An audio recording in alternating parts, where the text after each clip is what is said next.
All right, looks like the prediction's locked in. Let's actually see what the starting conditions for our first run today are. All random packs. Packmaster. Let's go. Hey, we got for the content, it is Fated. Additional thanks to Baylor Lord. And several others in the Spire streaming community. Frost Prime, Sneaky Teak, The Odd One, Retromation, and more. All have cards represented in the For the Content pack. Creativity happened as well. Create cards, and creators perhaps, and benefit from cards creation. No scaling. All support, defense, frontload. Can we see what's in each of these? We will be able to momentarily. Alignment. Monster Hunter. The Hermit. I was thinking about playing Hermit. Maybe we'll just have some of Hermit's cards.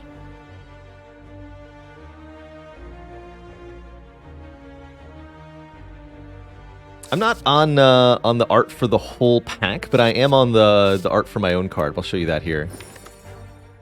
So here's the full card pool for our character, including our unique card, Bela Lord's Bash, which then creates it's kind of like an alpha, beta, omega sequence. The first part is an attack. Then the second part is absolutely mental. You shuffle your discard pile into your draw pile and put the chair on the very bottom of it. And the chair is a 3-cost power that says double every card you play. Which is absolutely mental. And we found out that if you stack it, then every card gets played additional times. So we had like 10 stacks of Cozy Chair, and it said all of your cards are played 10 additional times. It was excellent.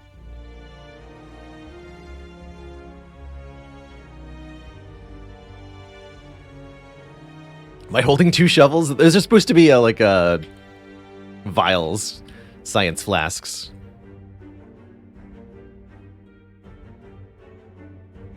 $31 additional plays.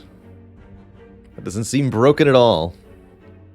The trick is actually getting into play. That's the hard part. You got to do some serious shenanigans, or have a very small deck for this to actually happen in a reasonable time frame. Especially, it's been nerfed, I think, since we showed it off, such that it's even harder to get into play. Basically, every mechanic that makes this hard to draw is in play here. It starts at the bottom of your deck, and then the added card goes to the bottom of your deck, and you shuffle everything into the deck as well. Like, yikes. Yikes. So what else do we have to work with here? The alignment cards are pretty cool. Usually they have an effect when you draw them, and then you can pay energy to keep them. So there's nice front load there. Artificer. Retain adjacent cards. How interesting. Adjacent cards get boosted. So these cards affect other cards in your hand. Very interesting. Creativity. Create a copy of this in your hand. Discover a common cards from the other pack we've selected. Souvenirs. Seems kind of neat. Accumulative Strike. Deal 2 additional damage for all your non-status created cards. Crafty Move. If a card has been created this turn, gain an energy and draw a card. Whenever a card is created, gain block. Oh, that's cool. When status cards are created, get rid of them. Also very cool. Whenever a card is created during combat, gain Vigor for damage. Very, very neat. Discover a card with selected type and cost. Don't know exactly what that means, but it seems quite strong.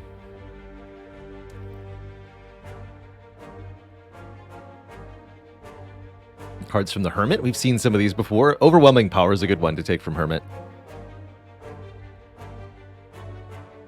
Purgatory is kind of cool too. Choose attack, skill, power, cost 0, 1, 2, 3, and then discover a card with those parameters, says Tom. At least probably. So I could manifest a 3-cost power. That's kind of neat. Monster Hunter cards. These are not the beta arts. It's just what they look like. Very notably, there's the Carving Knife. This attack kills an elite or boss. Gain its weapon or armor card. And remove this from your deck permanently. So there's a unique card for every different elite or boss in the game. You get their special attack if you kill them with the Carving Knife. And lastly, the Shaman.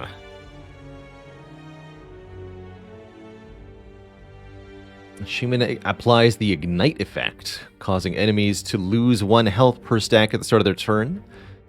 Notably, unlike other damage debuffs, Ignite does not decrease over time, so it's not like Poison because this doesn't decrement. 2 Ignite is going to be 2 damage every turn without fail. Freeze and Burn, that's kind of cool. Add a Void to the top of your draw pile. Oof. Although, Hermit cards could like that. Whenever you're attacked this turn, apply Ignite. Ooh, I like that. Better Flame Barrier. Flame Ballast. 4 Ignite, and then 2 Vulnerable, and then, yeah, it could be 8 Ignite, 2 Vulnerable. That is quite good, Flame Blast. I see some pretty good cards that we can work with. Alright, so, those are all the things we can find, of which there are many. As the Hermit, our starting relic is the the Packmaster. Our starting relic is the Handy Haversack, as we are the Haver of Sacks. Gives us 1 energy and 1 card draw at the start of each combat. Basically, Lantern plus half a bag of preparation. It's quite good. Quite good, as far as starting relics go. And that makes me value the boss swap relatively low on this character, because I do really like that starting relic. Are those all MTG arts? Some of them are, yes. Some of the cards for this character use art from MTG, and I think that's the Shaman in particular. These are all taken from Magic the Gathering. Credit even given, I believe. To that. Some have handmade art, like I think the ones for Monster Hunter, somebody just genuinely made themselves for the mod.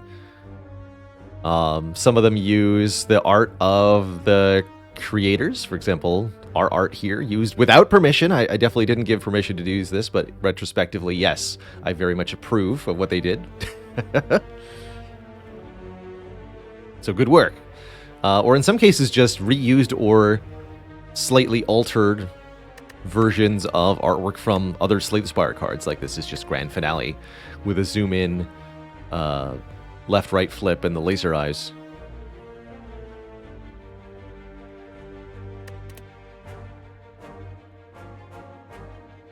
Yeah, exactly. All sorts of things were used to create the immense amount of art required. I mean, there's like hundreds of cards that the Packmaster has, and they all have art. So, what does our Act 1 actually look like here?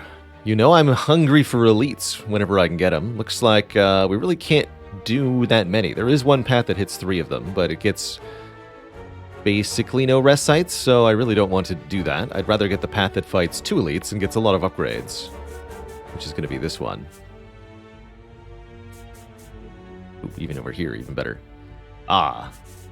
But that hits an early shop and a mid shop. Okay, we don't want to do that. It's too much shopping, so I'd rather fight the elite without the upgrade. Something like this. This first elite will be a little bit difficult. Hopefully we can find some potions to help with it. Does this mod add any relics? Yes, we actually just looked before the run at the character-specific relics added. But there are a whole bunch that pertain specifically to the Packmaster that only the Packmaster can find.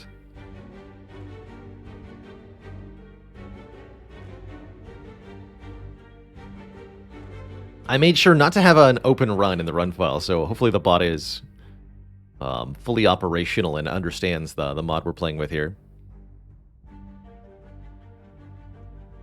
Any new enemies? Not to my knowledge. Not for this. I'm gonna go common relic start. I love relic starts in general.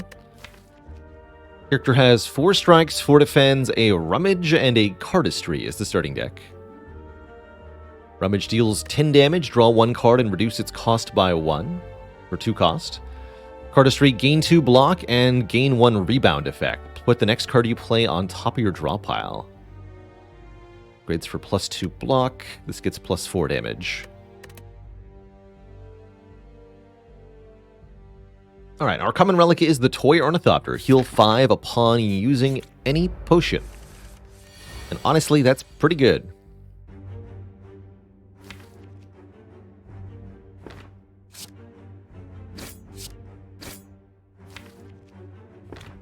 Actually, I probably should have targeted the Spike Slime here.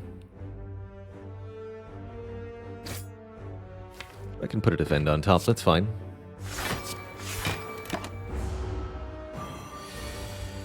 Triple defend, take 1.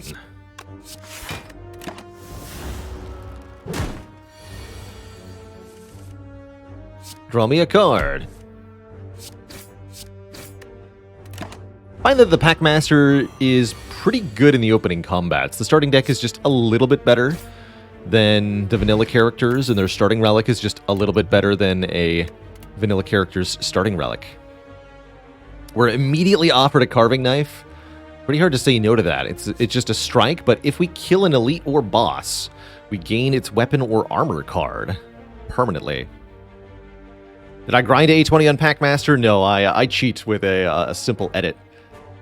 All of your unlock status and save file stuff is stored in pretty simple text format in Slay the Spire, in the preferences folders, and you can easily use a text editor such as Notepad++ to edit those files and unlock everything for yourself, which is what I do whenever we play a modded character, is I unlock Ascension 20 so that I can play on whatever Ascension I want.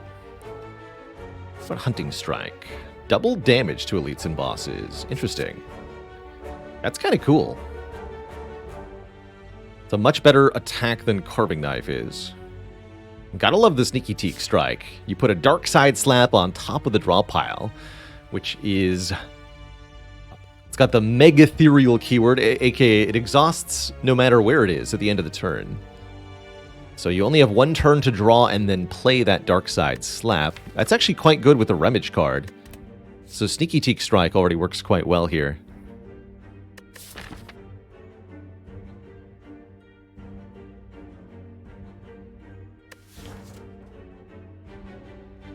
I want Carving Knife, but I don't think we're actually allowed to use it yet. It should be either Sneaky Teak Strike or Hunting Strike. Let's try Sneaky Teak Strike. In honor of our good friend, Sneaky Teak.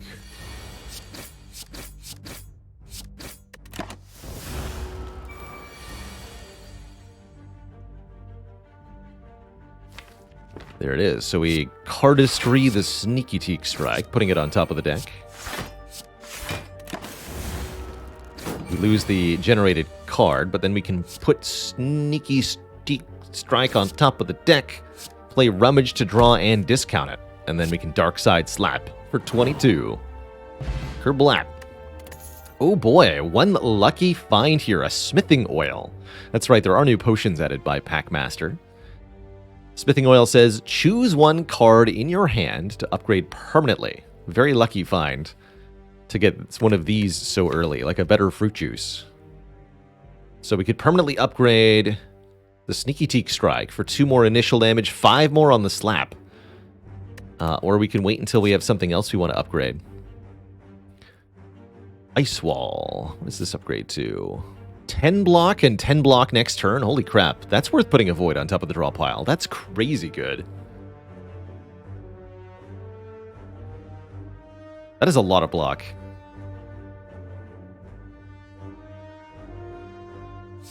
Flare. 3 damage, 3 ignite. Headshot. Deals double damage if played from the middle of our hand. The Deadeye mechanic of the Hermit. Finally, a potion better used earlier rather than later. And we can't use it out of combat, so we are going to want to use it during the next fight. I think I might take Ice Wall here. Let's do it. Just such an immense amount of block it offers. And we happen upon a group of what look like purple fire spirits dancing around a large bonfire. They demand the sacrifice of 1 card.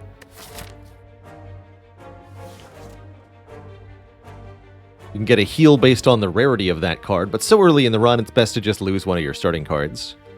I'm actually thinking we might lose a defend here, since we added this Ice Wall. I have a pretty good block card anyway. Let's lose 1 defend.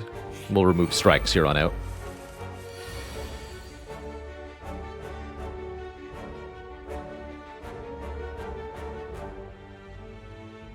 So I can do Ice Wall,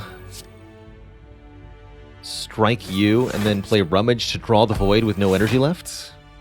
Although we waste the discount we would have gotten on the card. It means we don't have to deal with the consequence of the Void. And I get plenty of block this turn in case I can't kill them both. But I can kill them both. I meant to use the smithing oil there. Let's not forget to do that in the next fight. Divination. Put a card from your hand onto the bottom of your draw pile, then draw 3. Interesting. Virtue. Reduce your debuffs. Ooh.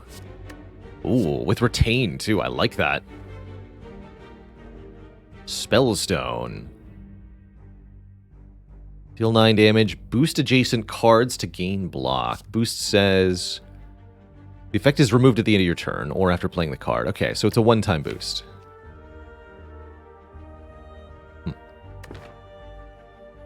Let's take Virtue here. I really like this reduce your debuff effect. There's going to be a lot of uses for this sort of thing throughout a run of Slay the Spire.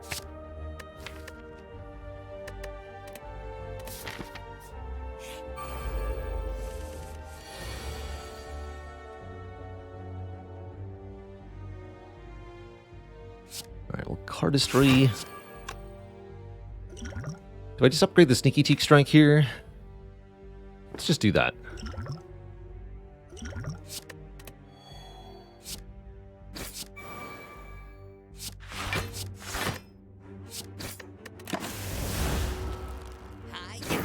Give me your gold. Give me your life. Bang. Easy peasy. Striking Strike. Deal 6 damage. Discover a strike that exhausts. I like it. Strike twice. Mystic Cycle. Discard up to 2 cards from your hand and draw that many. Like a little mini calculated gamble. I like that you get to choose. The upgraded version is up to 3. That's pretty spicy, actually. What does Discover mean? Create one, essentially. It might mean look at 3 different strike cards and then choose one of them to add to your hand. Why is there a crown on it? I think just the creativity cards have those. This is part of the art of the card. This does seem like a useful... Oh wow, and this upgrades to boost the initial damage and upgrades the created strike. That's a very strong upgrade. I'm going to take this. Mystic Cycle with Sneaky Teak Strike. You're right, that actually would have been a really good choice. Looks like this might be my Flex Potion turn. Bet we can kill the middle one if I use it.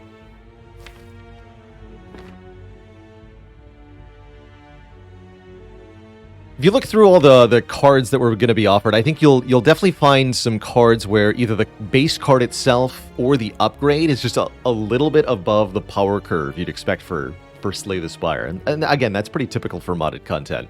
We're going to be able to exploit that pretty heavily as we go to create some wacky effects. So let's see what this does. Discover a strike. So yes, create 3 different strike cards. 3 different cards with strike in their name. Choose one. Swarm Strike. Infest.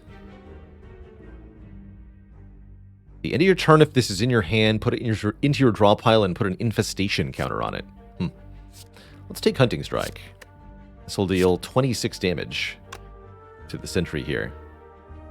It's good stuff. Let me just make sure I'm being efficient. This is also 26. 26 plus 11 is the simplest skill here. Chip away at you. Alright, well that was a pretty convincing turn 1. And we can block pretty well this turn. In fact, we can block 19 out of 20 incoming damage.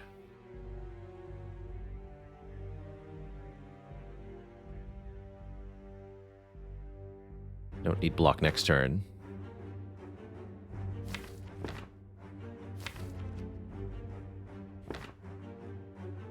Trying to figure out if I want to Cardistry the Ice Wall. Don't think so. Let's play Cardistry last. Although that would guarantee a particular 5-card hand. Interesting.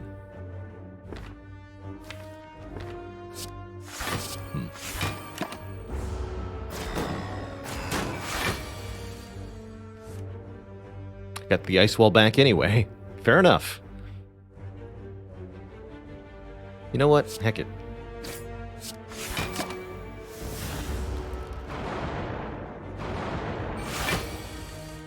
Ooh, and we even drew the kill. Very good. Really lucky fight so far.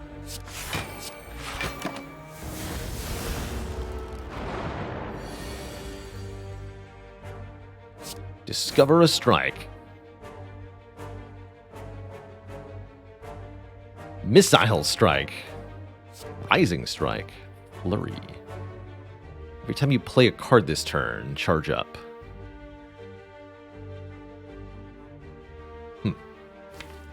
So that we could double Sneaky Teak Strike next turn?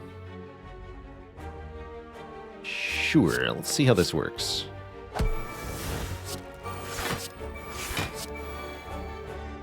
Oh, no, it was only 1 charge up. I thought we'd gained more than that.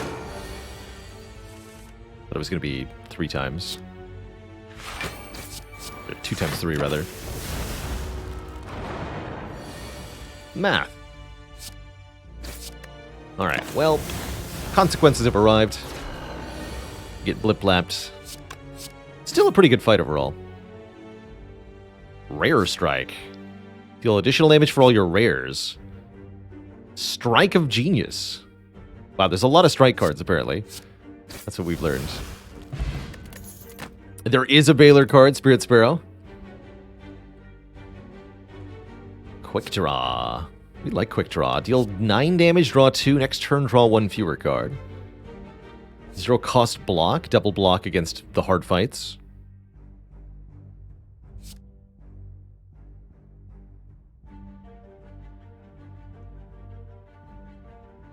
When this card is drawn, all enemies lose 4 strength this turn. Kind of like a piercing whale. But different. And yes, Susui Kitsune, there are lots of MTG card arts in this modded character.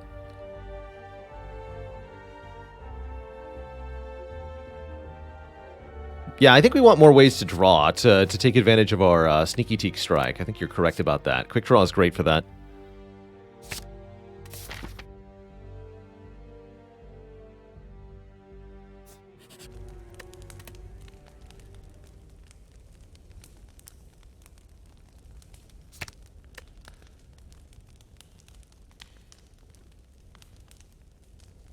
Plus 2 damage. I think we want to upgrade this first. This is such an impactful upgrade.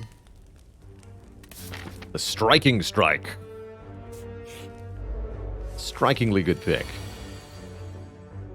Show us Striking Strike. What do you do? Ooh, you make it a Windmill Strike plus. Barrel damage. Bonus damage to enemies with a debuff. Mantis Strike. This is from Inscription. Deal 6 damage to a random enemy. Repeat whenever you fully block a source of damage. I think we want vulnerable on this enemy. Do some quick maths here. Half of 72 is 36, so we want to bring you to 37 health at most. So that means we could do 26 more damage. 8 plus 13 plus 9 is too much. 8 plus 9 plus 9 is 26, though. So 63 minus 26 goes to, yes, 37. So we do quick draw, then storm strike, then strike.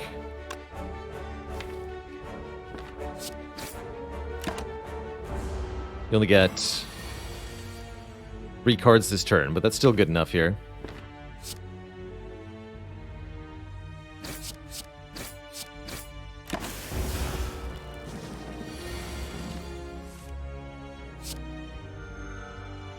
Bang. Beautiful. Frost Prime.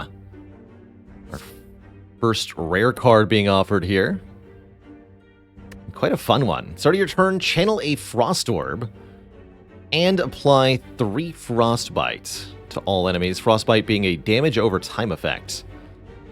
What's the upgrade to this? 5 Frostbite. It's quite a fun effect. And the automatic frost generation is really good block, too. I'll take it. I like me some rares. Akabeko. Good old Akabeko. First attack each combat does more damage. No complaints about that. Let's upgrade this Ice Wall. 10 block next turn for 1 energy is truly absurd, defensive-wise. Prismatic Shard. That's cute.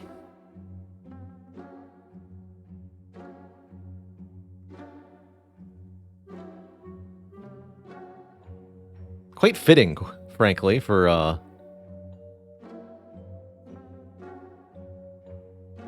the theme of the run, but I think it runs actually counterproductive to what I'm actually trying to achieve with the run.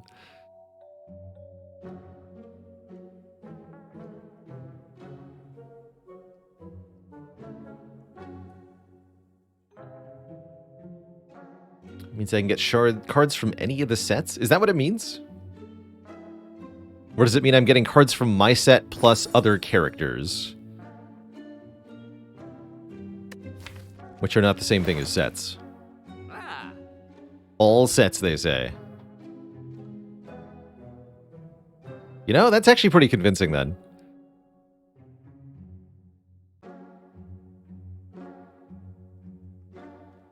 Alright, let's do it. And I can still buy the carving knife, even better.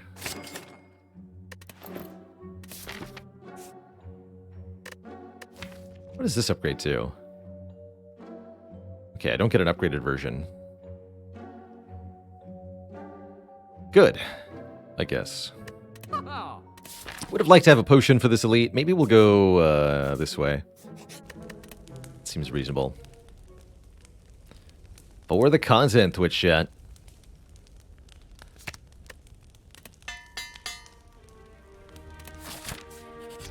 See what happens from here. No one really knows.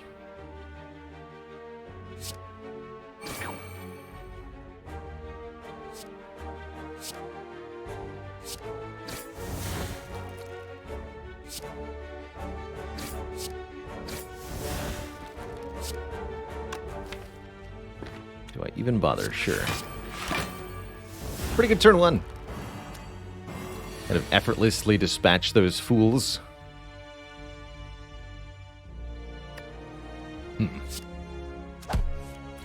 Good.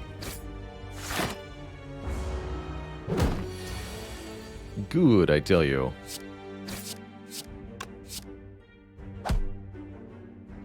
There's that potion I wanted, an explosive potion. Twitch! Randomize the cost of 2 cards. Chain Shotgun. Deals 7 damage to a random enemy 3 times. From Rimworld, apparently. Crafty move. If a card has been created this turn, gain an energy, draw a card. Got a couple ways to make cards. Yeah, chat, you're a card.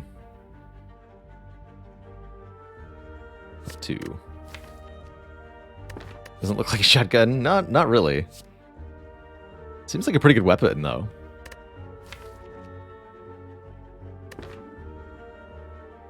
Oh yeah, this also works with Sneaky Teak Strike? Let's do it. Gotta get our Teak synergy going. Ooh, and I can Frost Prime here.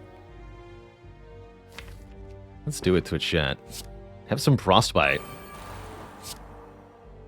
I'm gonna put a strike on top. Hoping we can carving knife this fool. Although it doesn't look like it's gonna happen. Well, maybe here. If we can get a kill right now, seems unlikely. What's Striking Strike? Got in strike for us. Back Strike. Attacks in hand count as strikes this combat.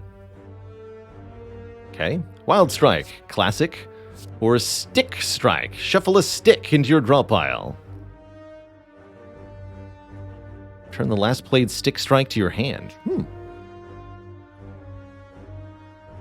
If we're not getting a kill this turn, and I don't believe that we are, let me just double check how much damage I'm going to have. 17 plus 10 plus 6? There's no way that's enough.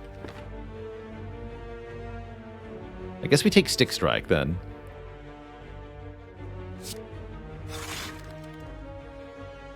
Have I ever had an old student show up in my chat? Not to my knowledge. No, not to my knowledge. I guess this isn't happening, huh?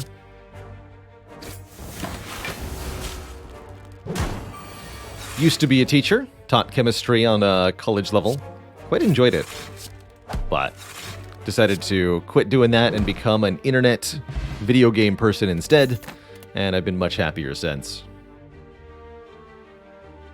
What does Frostbite do? Frostbite is also like Poison, in that enemies take damage equal to their Frostbite at the end of the turn, but Frostbite is reduced by half at the turn instead of reduced by 1, but also increases by 1 anytime the target takes attack damage. So it's like Poison that goes down by half, but also you already have Envenom in play.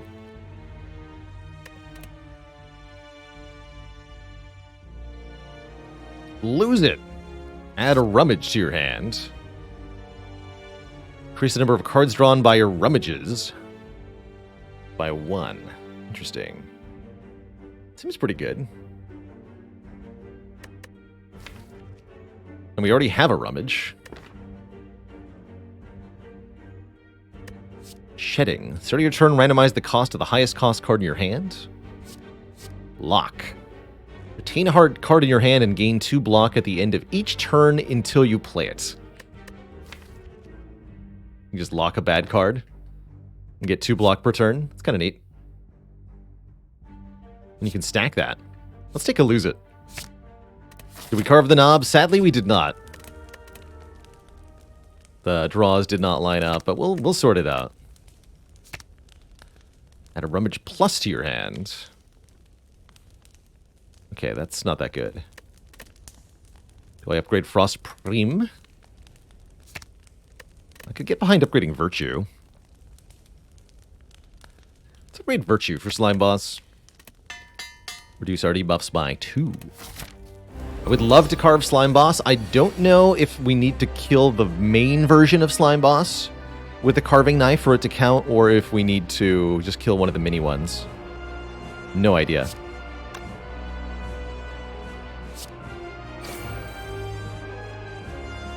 Channel 2 Lightning. Lightning Strike. It's kind of cool. I think we'll just take Windmill Strike, though. Could even Cardistry it.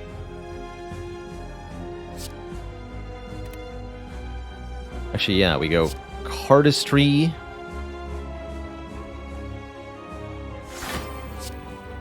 Windmill Strike. Rummage. Draw the Windmill Strike again. Get 1 energy back. Wait, what? Did I do that wrong? Oh, right. No, the Windmill Strike exhausts when we play it. Excuse me. Forgot about that. Should not have played it. Ooh.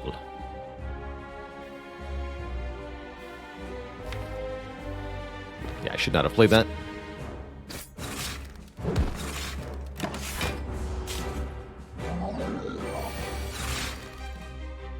But here's the combo. Sneaky Teak Strike, Quick Draw. Kerblam. Rummages draw 2.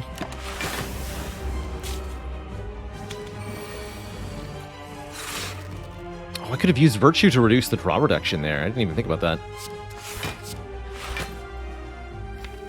Curious.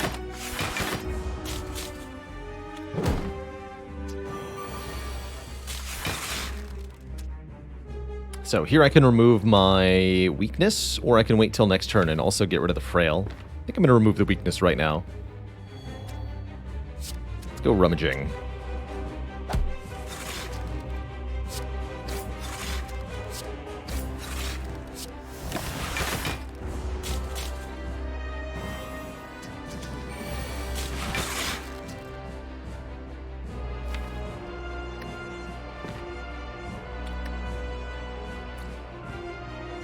Discover an upgraded strike.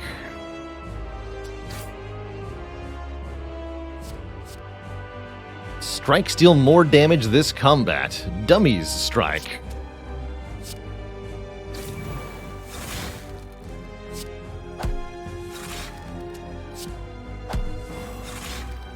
Alright, let's find out. Does the carving knife work? Yes! We get the slime hammer. Deal 32 damage at the end of the next turn. Slime Crush. GG. Ooh, some really fun options here. Reduce overhead. Exhaust all cards that have duplicates. Deal 7 damage for each card exhausted. That's kind of neat. I imagine that would be all of our strikes and defends at a minimum. Any duplicate status cards? Anything else we've added? That could be a lot of damage if you create it correctly. Good old Corpse Explosion. Works quite well. Flawless Prism. At the start of your turn, add 1 random different color power to your hand. It's got the Prismatic Shard on it. Look at it. Look at the art of this card. I think we have to, according to the rules of the shard. Welcome. What's your upgrade? 2 powers per turn? Okay. We add Runic Pyramid to the mix for the ultimate Baylor run. Full card chaos, retain your cards. We're going to get clogged pretty badly if I do that, actually. We do have a slight incentive to take Astrolabe, in that I'll get 27 gold for transforming 3 cards. I'm not taking Velvet Choker. Does Prismatic mean only available with Shard? I think Prismatic might just be a pack. But I'm not sure.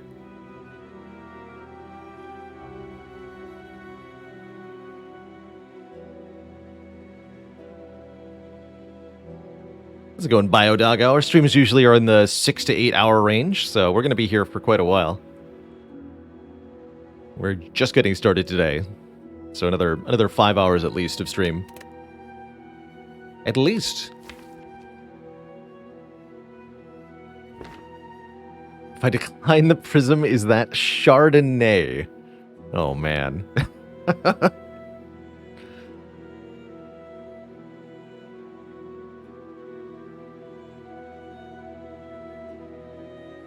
You know what we do with people who make jokes like that, right? They're sent to Prism.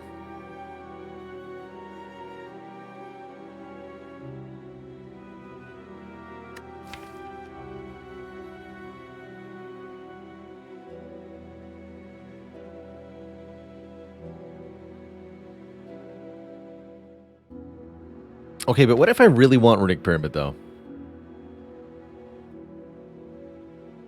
Give it to me. Cheese is triangular. Pyramid is triangular. You can't explain that.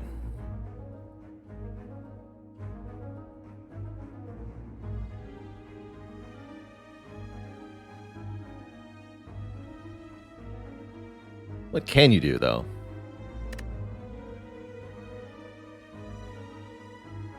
given a light sentence. Prism. Ooh, actually, I like this path a lot. Give me the events first. So that's 2 elites. 2 elites is good. We could even opt into late burning elite, although I usually find you should wait a bit. Our act boss is the champ, and we have a scaling plan for the champ. The Flawless Prism. I don't know exactly what this is going to do when we play it against champ, but I'm sure it'll work. It has to. It has to.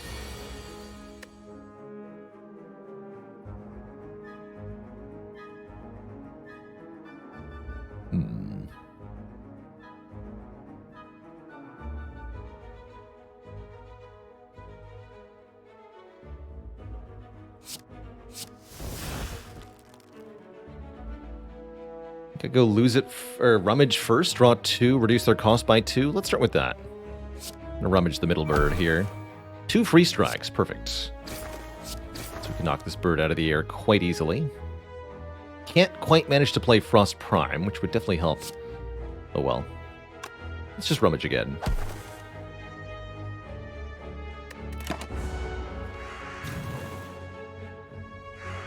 Ah. Okay, blocking this turn is going to be nearly impossible. But I can do some stuff. Make a new strike card. Deal damage twice. When ripped. Right-click this card to separate its effect from its cost and make both halves exhaust. Odd.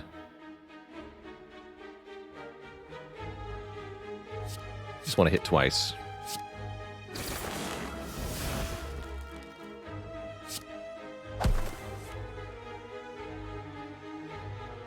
And then I can block 3 times.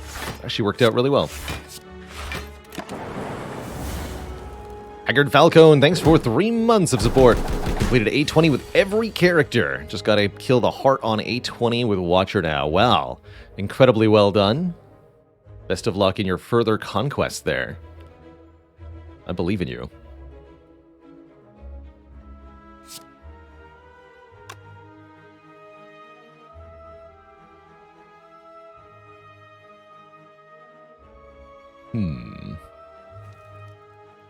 Draw pile is empty.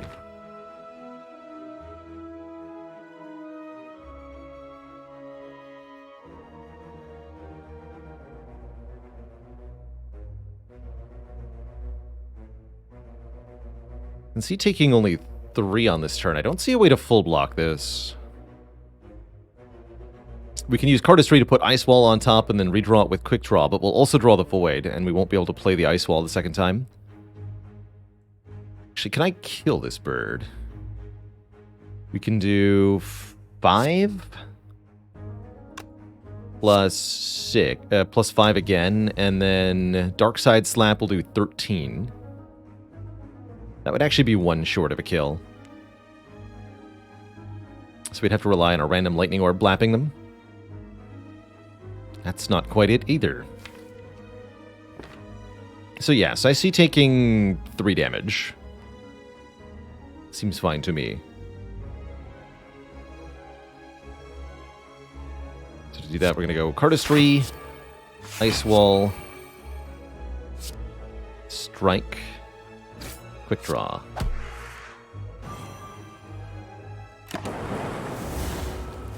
Lightning had our back, though. Lightning had our back.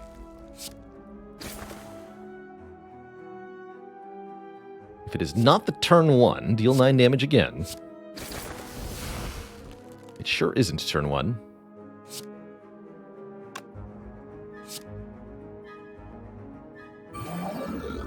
Get squished.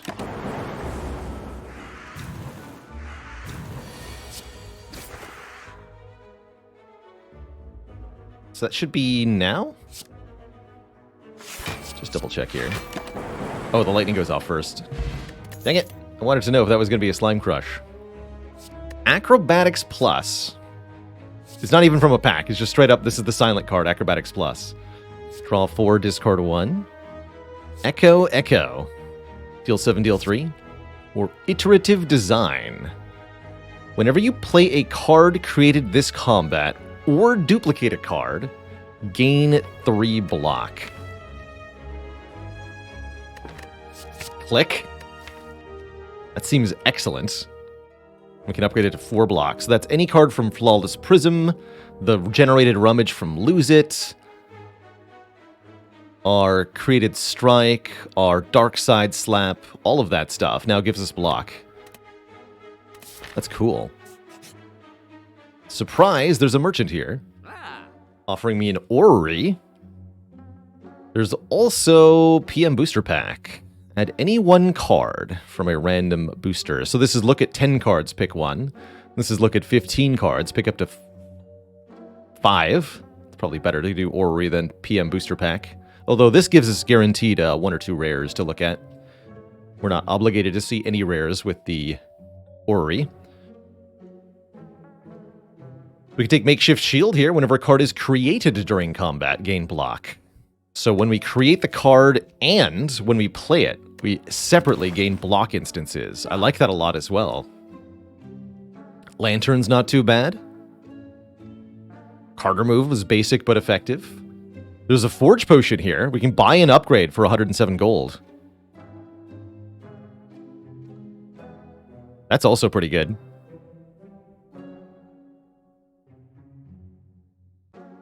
Can I do Makeshift Shield plus Smithing Oil? I can, because of Ceramic Fish.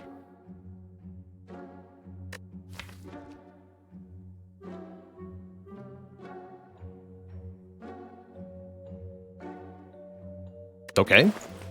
I think I might do that. Upgrades is important, y'all. Fish with Ori would have been kind of nice, too. I believe it. I believes it.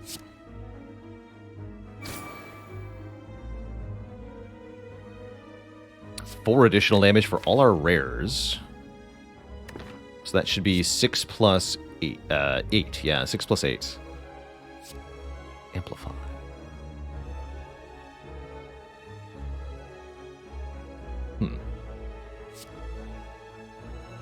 Three times the number of basic cards played this combat.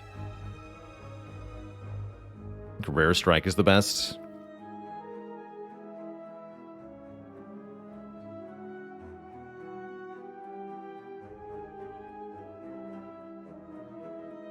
Innate means it starts at the bottom of your draw pile, which is actually what you want a card like this to be. Because you have to play all the basic stuff first. Okay, we'll take Rare Strike here. If I made a pun based on this card for you, Zagasu, would you say that I'm in rare form?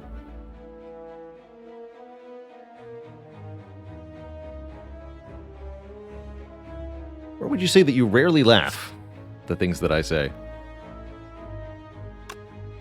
Perhaps that's more true.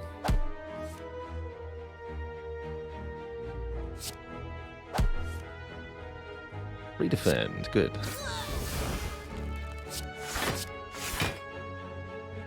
I'm going to upgrade this.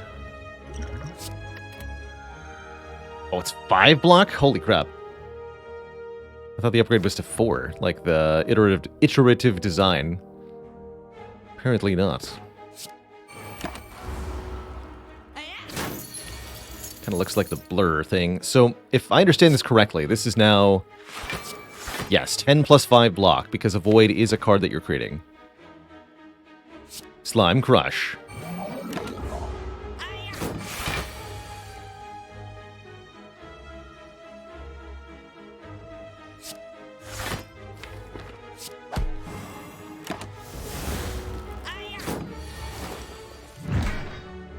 Okay, so they attack and then they get crushed. That was actually what I wanted to test in the other fight. Slime Crush is after the enemy action. Different than the timing on Bomb, for example. Modder's Delight. Shuffle your discard pile into your draw pile. Put 3 random cards from different packs from your draw pile into your hand.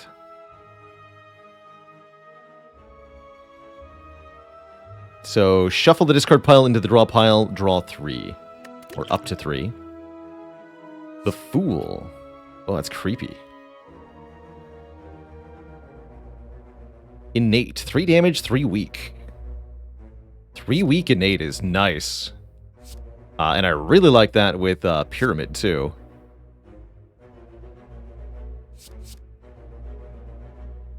Oh, yeah. Barrier Beacon. Gain 9 block. Create a copy of this card in your hand. Which loops infinitely, right? Lug. Yeah, that loops infinitely. We just can play this any number of times to gain... with both powers in play, it would be 9 plus 8 block each time. Yeah, this can never leave our hand. For better or for worse. Interesting. How's it going, Roy GB? Yeah, so the premise of the Packmaster is that their card pool is an amalgamation. Base Packmaster, you create a 70-card card pool by combining 7 packs of 10.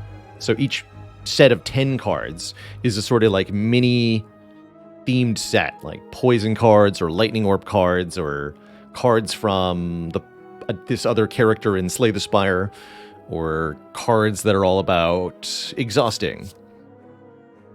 And then you mix and match 7 of those together to create an overall card pool.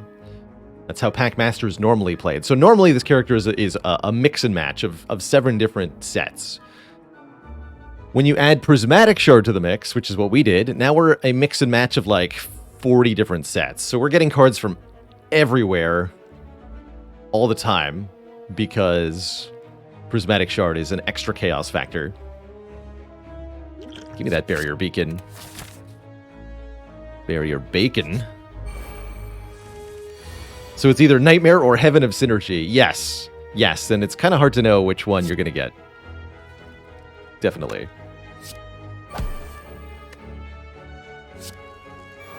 I do want the block next turn, but let's just play the Ice Wall next turn. This might be a good fight for Explosive Potion. Let's try to kill one this turn. Strike a bargain. Reduce the cost of attacks in hand to 0 until played.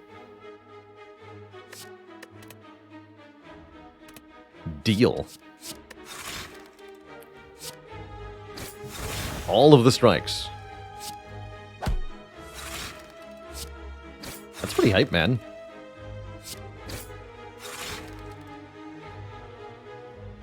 Sure, play Flawless Prism.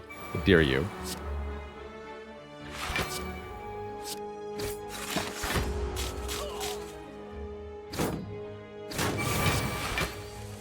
We got a Dark Embrace. I love it.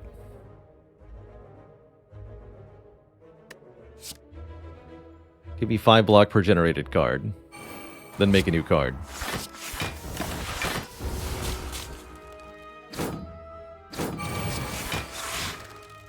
It's amazing. Of course, now Hand Clog is certainly a real thing.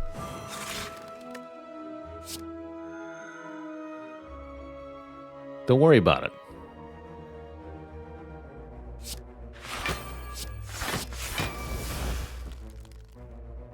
Looks like we will take some damage if I don't use the Explosive Potion. I'm willing to use the Explosive Potion.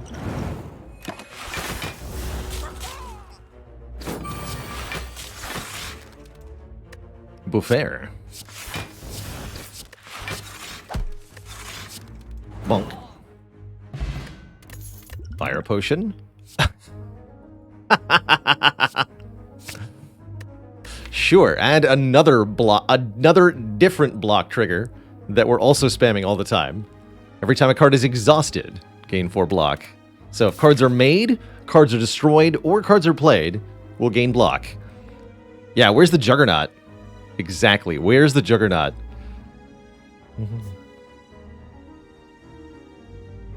Let's do it.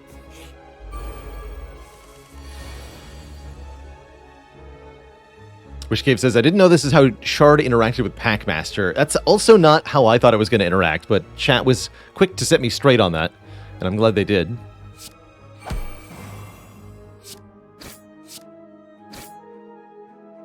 Keep Nunchaku for the next turn. Barrier Beacon's essentially all the block we're going to need versus Snecko here. I don't mind being confused with Pyramid one bit under these circumstances.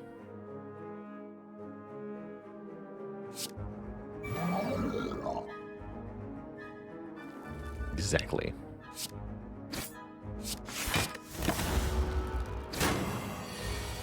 Because I can always play Barrier Beacon 3 times on a 27 turn, so this thing can never harm me, right?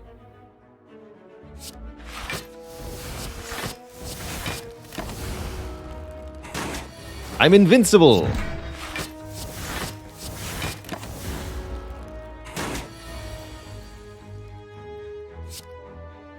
Now I'm even more invincible. Give it up, Snecko. You can't win. I've got the high ground.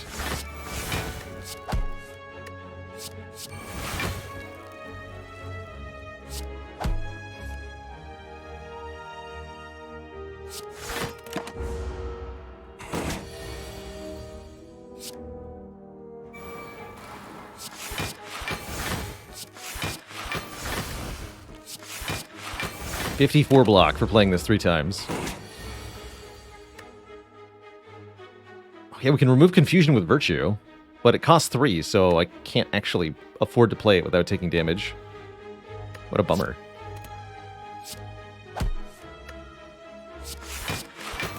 Slow and steady wins the race, as they say.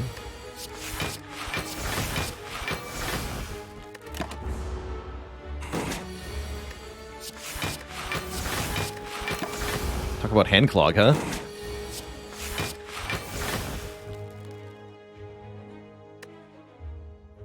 Alright, play this. Establishment, if only that works.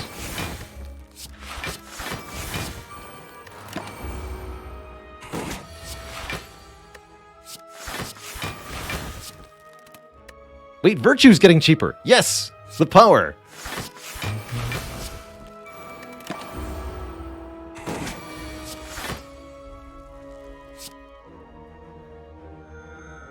Confusion wears off.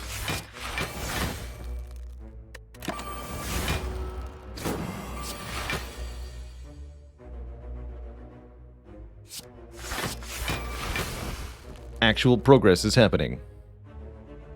Play this.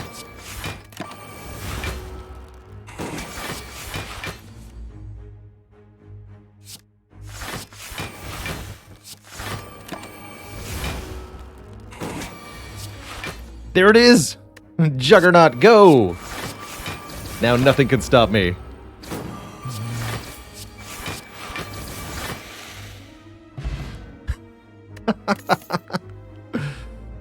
Pocket Tournament.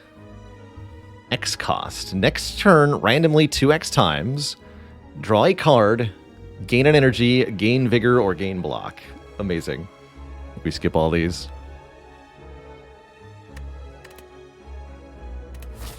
Yeah, that's how we beat the heart. Easy. Easy peasy.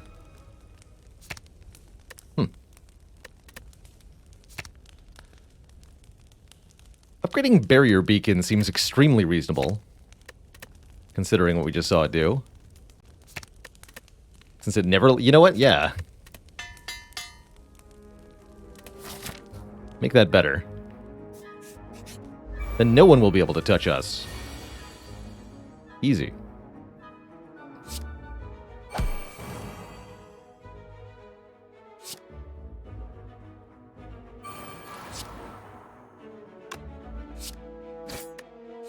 Do the strikes up front.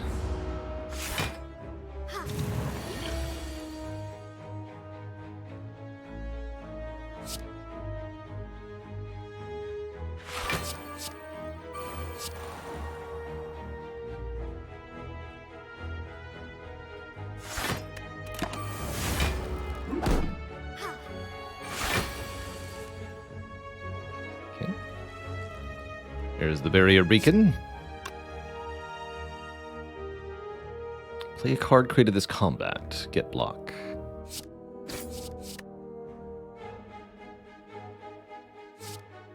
Nine damage to random enemy 1 to 3 times. Channel a Dark Orb. Strike of Midnight. I'll take a Dark Orb.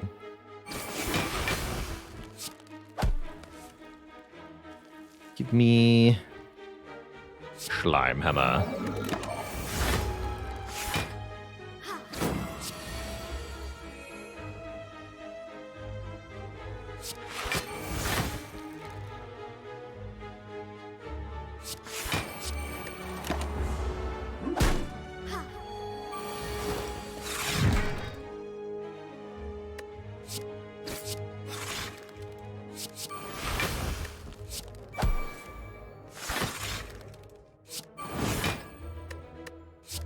I'll get even more block from, yeah, the Sneaky Cheek Strike exhausting. That's a lot of block that we get. Too much block, man.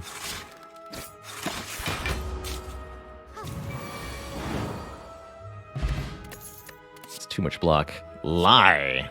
Enemy loses 6 strength this turn. Add a weight to your hand. Unplayable, retain. 0 cost Piercing Wail is pretty strong. But it adds more hand clog. Seems kind of bad. Prismatic Barrier. If you've played a different colored card this turn, gain 3 plated armor and exhaust. Okay. I like those words. I'll take a regular Swift Potion over Modder's Delight. A lot more predictable as to what it will do.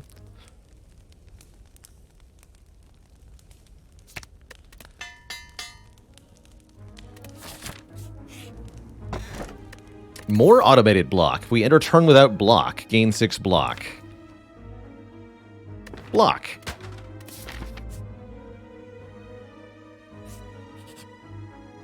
Also thwack. You are blocked unconscious. Groggy and with a blocking head, you awaken to find yourself thrown into the center of a massive block. With an overflowing audience of slavers, blockers, and other denizens of the block. We now begin the 4200th block. You may now block the bride. You know, like, get blipped, get blapped. It occurs to me that that was not enough damage. It's a bummer.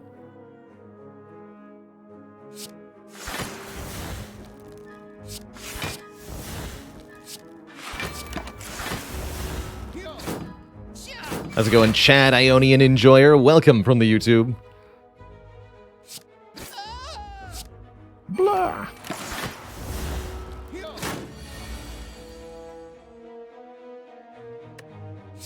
Discover Master's Strike. Deal 1 additional damage for each upgrade.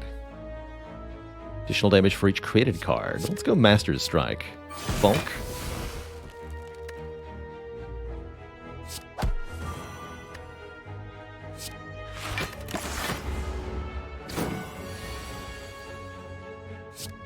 Seems like our opponents have struck out. Victory! For winning this fight, we'll be able to get another 100 gold as well as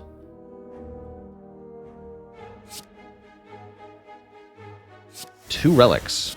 1 rare and 1 uncommon. Ooh.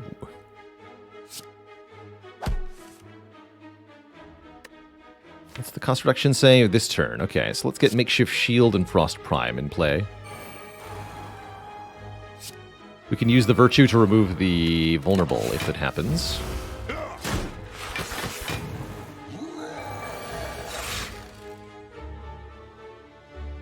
I was like, what just happened? I got 15 block when we got 3 wounds added. Amazing.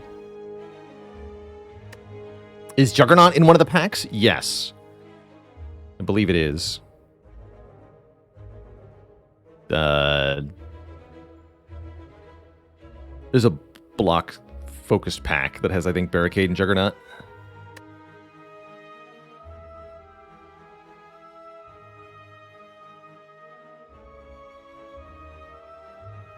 Still no pain.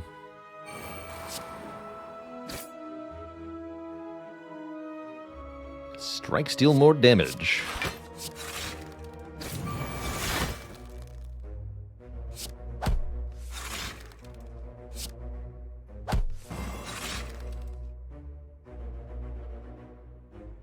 Including Dark Sneaky Teak Strike. Does more damage. Good.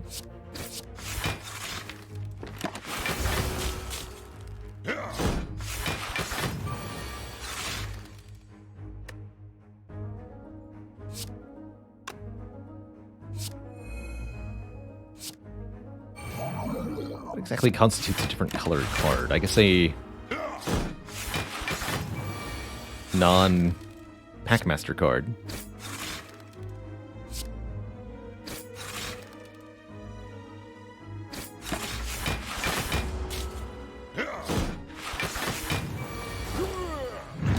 Squish.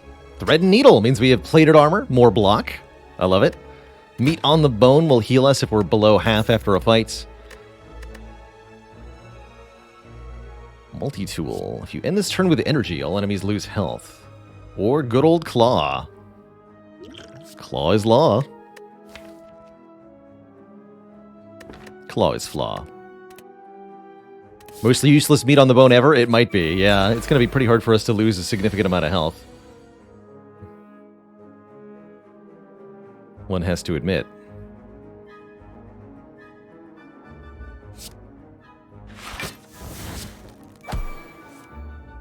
Ooh, let's get Frost Prime in play.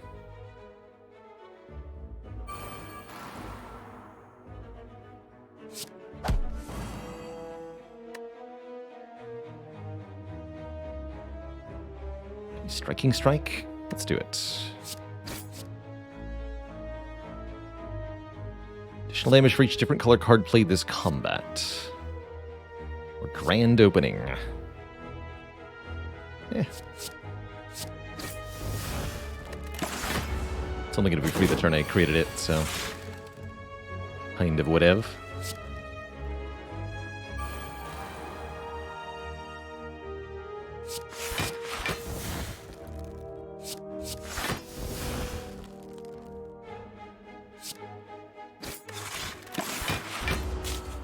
Can't go too slow against Book of Stabbing. We have to be a little careful here.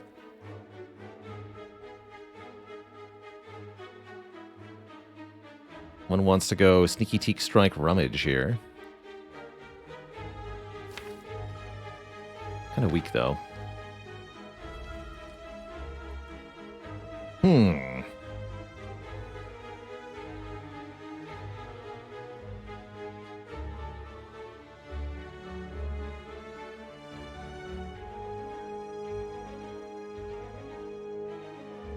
We can do Cardistry, Sneaky Teak Strike Rummage. That seems even better, actually. Both get discounted.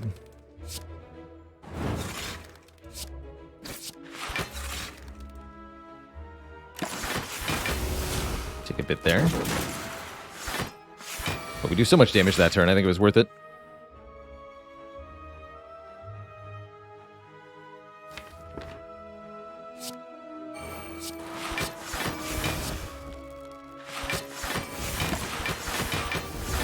Here we can wait a little bit for Frostbite to do some work. And also wait for any easier turns. We can just Barrier Beacon one time and then do something like Slime Crush. Get that out of my hand.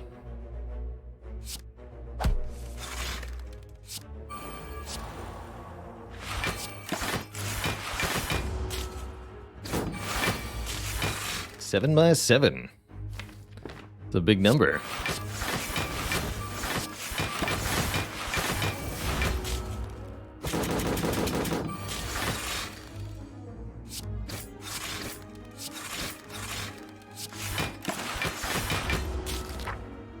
Smell you later.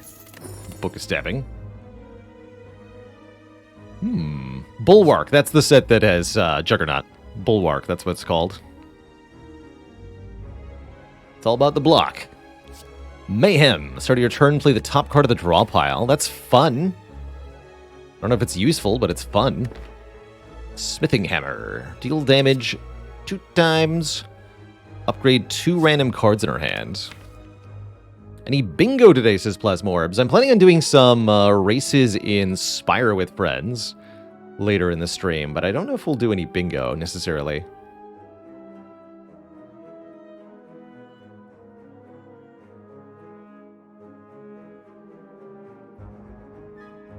How to cook with the Packmaster. I think we skip all these, ultimately.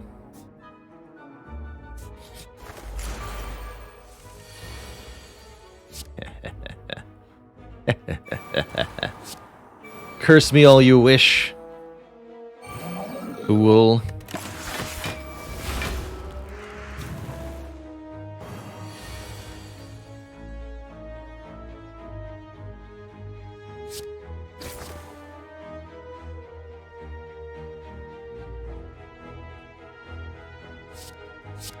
Free hazardous strike. Hiya! That's great. That's great.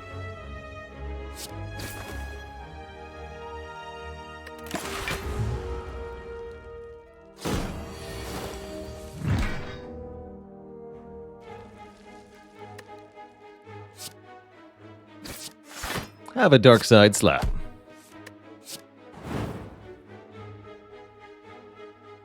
Sure would be a shame if somebody gained a whole bunch of block for free.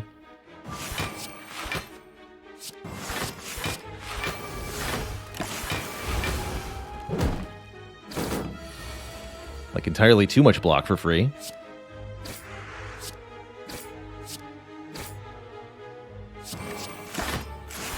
Every time we get a dazed added to our draw pile, we get block. Every time we end our turn with a dazed in our hand, we also get block.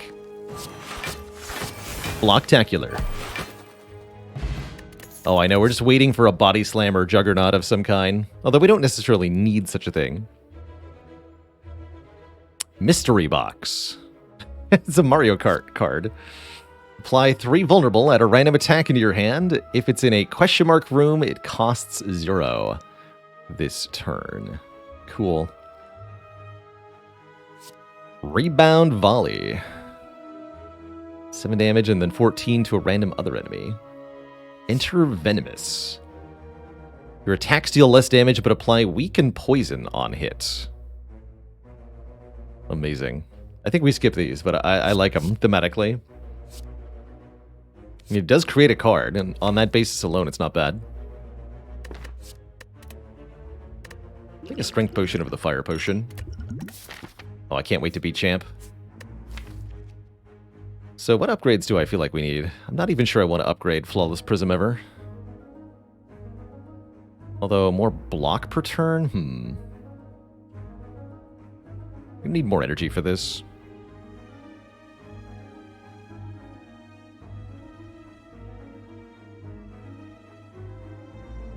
I think so, Goon the Spoon. Yeah, I don't think you get the second damage if there's only one enemy. Or the rebound.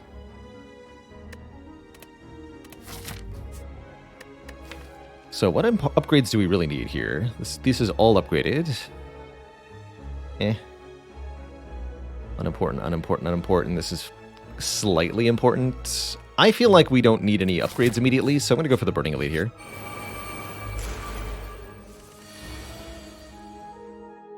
That's what I feel like.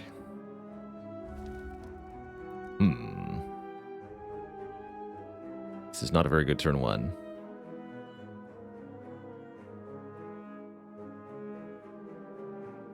Looks like I might want to use the Swift Potion. That's a bit better. It's actually surprisingly bad still, but it'll do. Currently looking like we're going to get attacked next turn.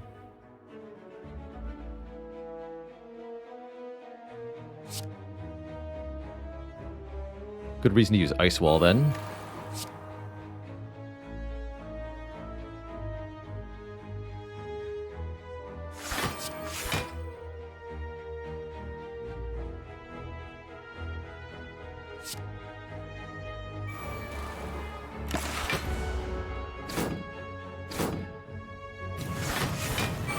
So we can attack for quite a lot here. Can we make up for it?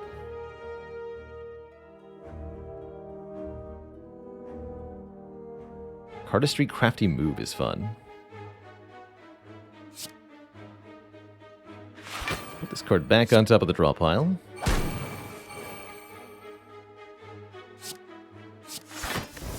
Then draw it again. Play it again.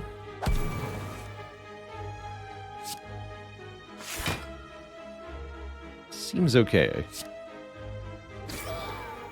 You take some damage, but not that much damage.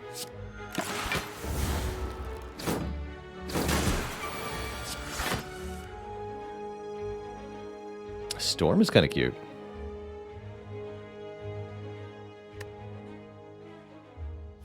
Really need to get some more damage onto the field here. Let's play that. Striking strike. Oh. And then I made a free meteor strike.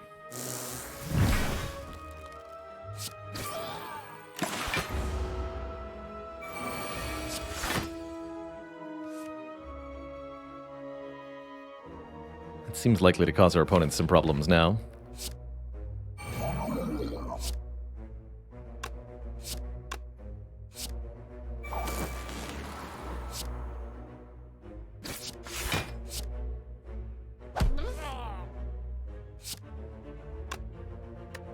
This. Beautiful. Don't ever give up, my children. Spoketh the Gremlin Leader.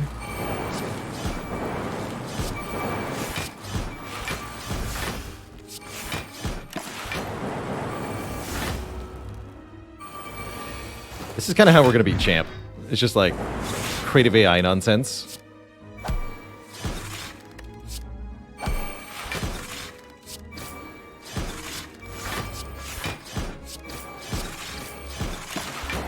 Beautiful.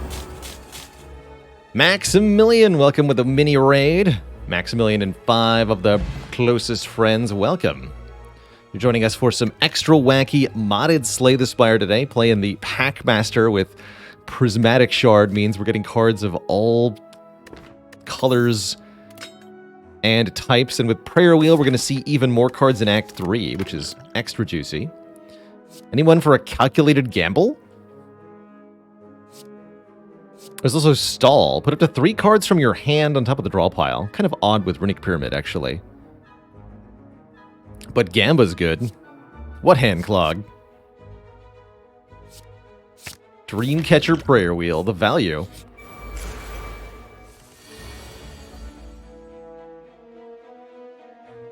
The block value.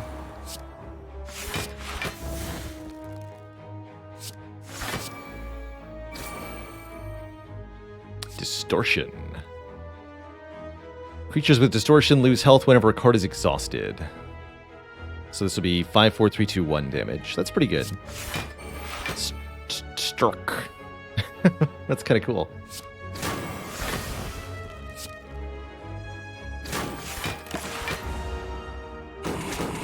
Distortion not used to not reduce. Dang.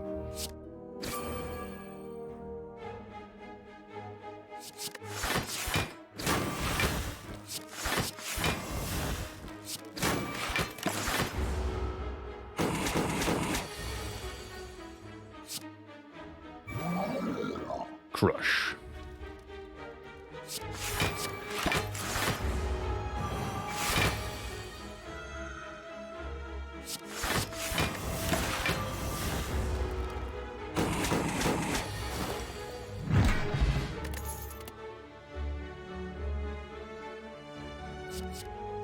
At the end of your turn, if you're in stance, get 13 block, then exit the stance. Good old Into the Breach, the Electric Whip. Deal damage to all enemies. None of these look all that good.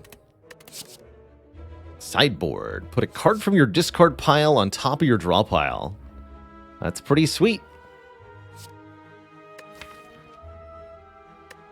Definitely things we can do with that. Yeah, I'm going to grab the sideboard. Just having card manipulation with Runic Pyramid is so valuable. Could rest, but I think we're going to upgrade our Calculated Gamble. So that we don't lose it. I'm so excited for this champ fight. Champ, you have no idea what's about to happen to you. Not a singular clue.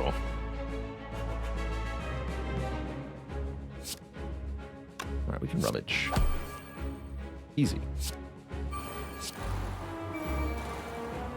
Alright, we'll take a little bit of damage this turn. We get 10 passive block between the Orichalcum and the Thread Needle.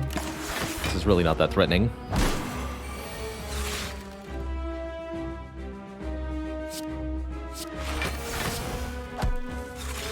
The main goal for us is to get Flawless Prism into play and then start scaling off powers.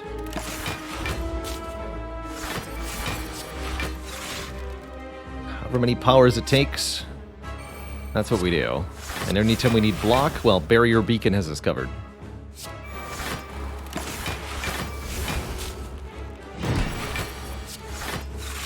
Sure, I'll play Magnetism. Why not?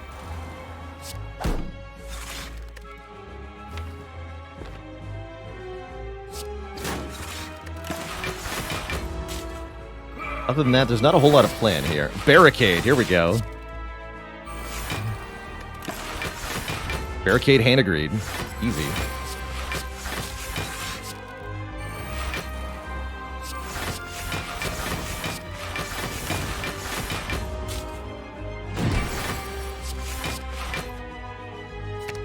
Venom and Frostbite. This sounds cool.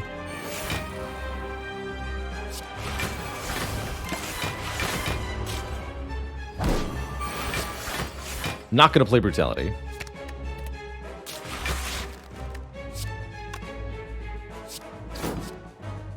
Meteor Strike is back. Sure is nice to make a free upgraded Meteor Strike. And then put it back on top of the draw pile. Oh, it exhausted, that's right. Well, I'll take Gamble back then.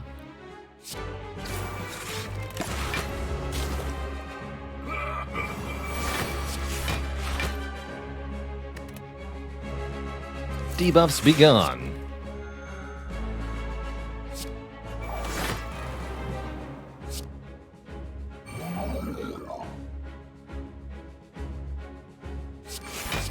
we can just make a whole bunch of Barrier Beacon block now.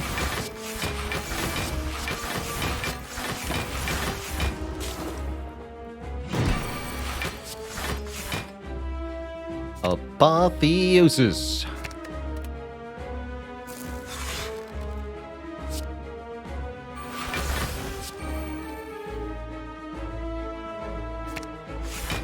You're all now one cost. Actually, we can wait on that.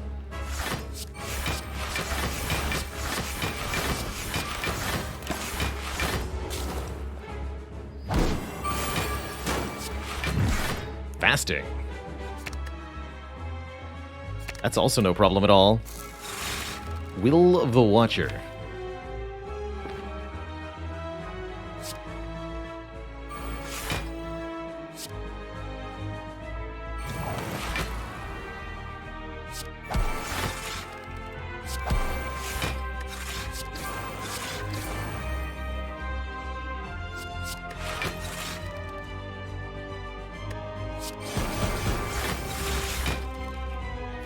Easy. I was totally counting there. Yep.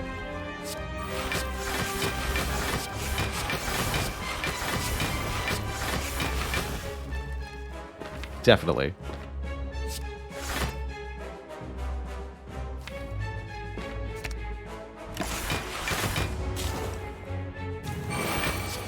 The buff bars are touching, Twitch chat. Power.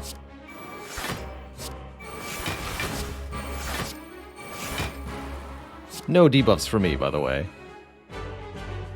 Fasting wears off?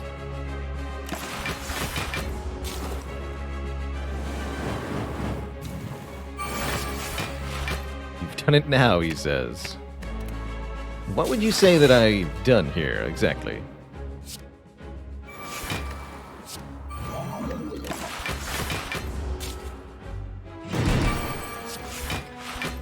More Hand of Greed.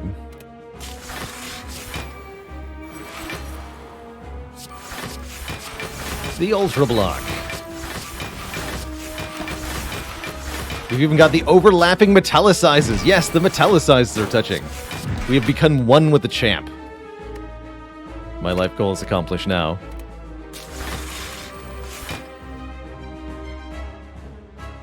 Baka? Oh, should have sneaky tiki'd before I did that. That's fine. It's like we're holding hands.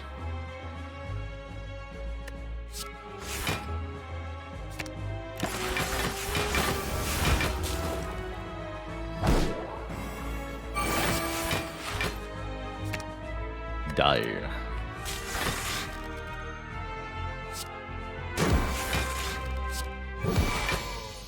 Thanks for the money, champ. What a fun fight. Ooh, more blockitude. But Hailstorm, man, Hailstorm is such a breakable card. Deal 2 damage to a random enemy 5 times. Channel 5 Frost Orbs. That's a lot of frost. Malkazar's Imp. Whenever a non-imp card is exhausted, add an imp to your discard pile. Actually, we might want that. Cast when drawn. Draw card exhaust. Oh, man. Oh, and the cards are self-playing, self-exhausting created cards? That is so self-synergistic with what we're already doing. It's amazing. Yeah, imps are good for this deck. How's it going, Ace? Is the balance on modded characters significantly different than actual characters? I'd say in general, modded characters tend to be a little bit more powerful than vanilla Slay the Spire characters. This character in particular is all about mixing and matching cards from different creators from different mods. And so you're going to get unintended interactions, which is what this deck is thriving off of, that completely break the balance of the game. And it's extra fun, but extra strong, definitely. Let's take the Malkazar's Imp. Based on my experience, I would say Packmaster is, on average, easier than a normal character. Snecko Ironic Pyramid, anyone? Anyone? No? What's the upgrade to you?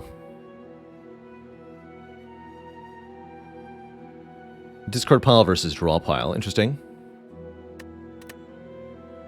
I'm pretty cool with the Fusion Hammer. Fusion Hammer means we get more card rewards with the Dreamcatcher. And the much-needed energy to avoid unnecessary hand clog for this deck.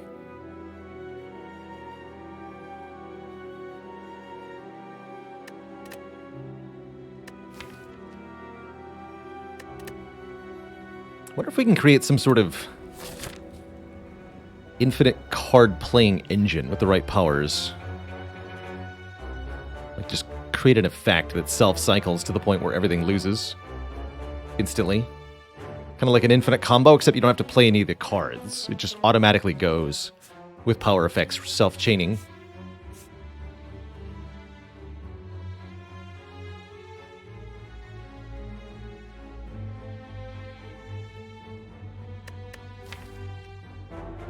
As you're really close here with Malkazar's Imp, right? When a non-imp card is exhausted, add an imp to your discard pile. Combine that with Dark Embrace. Every time a card is exhausted, draw a card.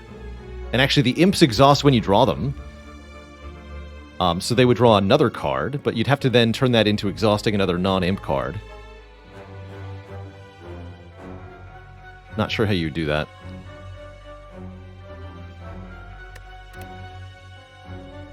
I think we go this way. I want 3 elites this act. Some events would be nice, too. Love me some active, late act events. Although with the prayer wheel, maybe we want to look at as many regular combats as possible for max chance of stuff like Barricade or Juggernaut. Food for thought. Either way, we're going to the place.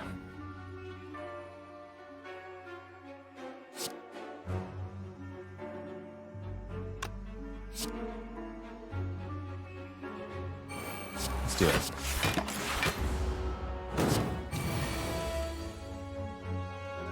Whenever a card is created during combat, gain block. Whenever a card is exhausted during combat, gain block. So This ought to be quite something. Get block for generating that. Then when we play Darkside Slap... Actually, no, we have to... When the turn ends, excuse me, Darkside Slap is going to exhaust, which should give us another 9 block. 4 from Feel No Pain, because a card is exhausting, which then creates an Imp in the discard pile, which will give us 5 block for creating a card. Whoa, that was a weird animation. So there's our Imp. Cool.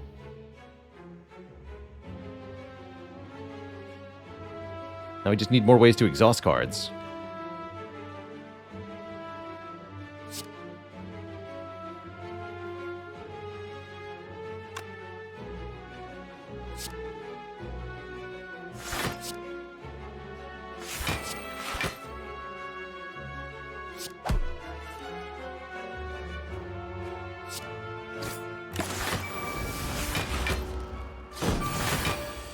The Blockitude.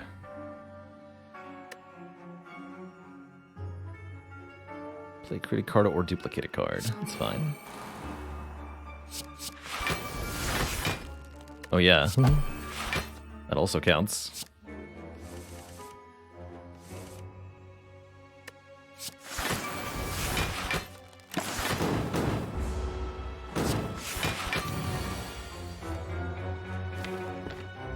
Gotta see the Imp card though, man.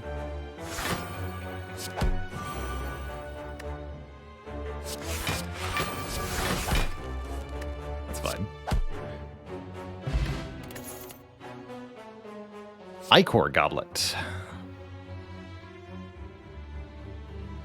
Gain energy at the start of your next 2 turns. If you lose health, gain it all immediately. If you play a precious card with this in hand, play this for free. The Mystic of the Centurion, I like that. It's great art. Actually, good old Prepared might be really helpful here. Draw 1, discard 1. Hand Clog be gone. Give me that.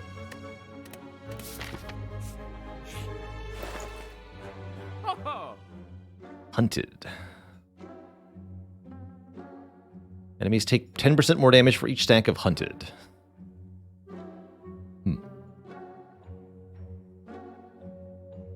Another makeshift shield. I don't feel like we need another one, though. Boat Thingy's kind of nice on turn 1. Waffle is delicious, if nothing else. There's another smithing oil here.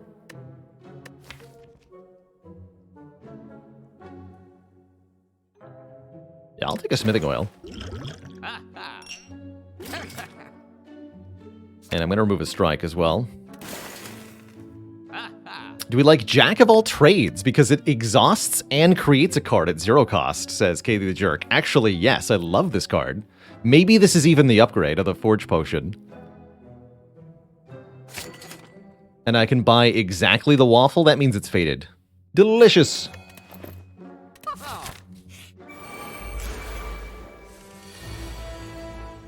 Yeah, I chose to remove Strike over Defend here. I think it could arguably have been either way.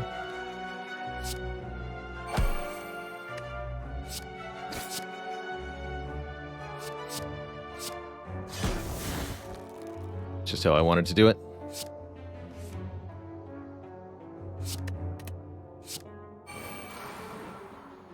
And yeah, let's just upgrade. Well, take the damage first.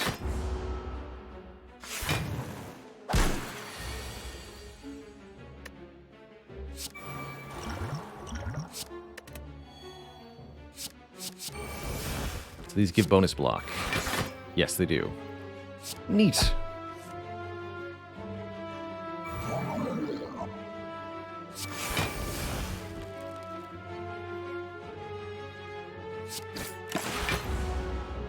Sneaky Teak Strike, Calculated Gamble is a fun combo.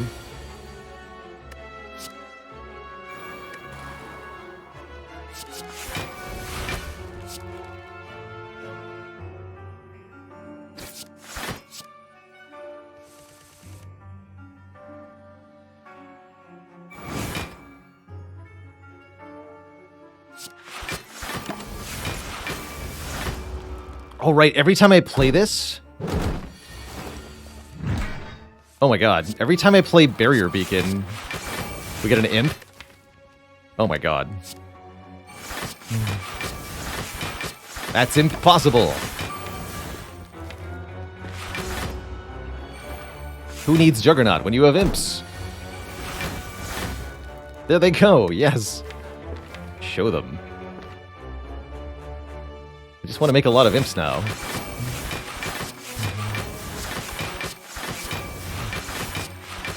It's not even correct, but I want to do it. Shardtail Queen roleplay, go.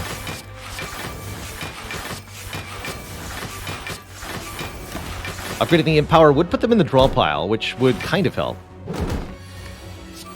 Helps us get to them faster.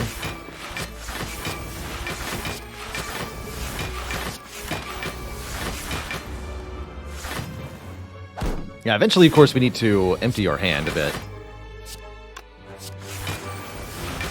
We're tragic, right?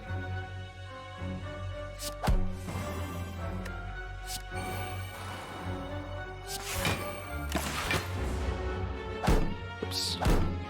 I actually forgot to pull luck. Got so excited.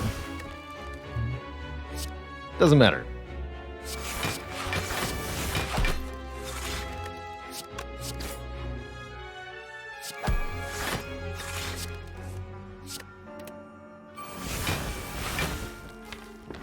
Soon it will be time.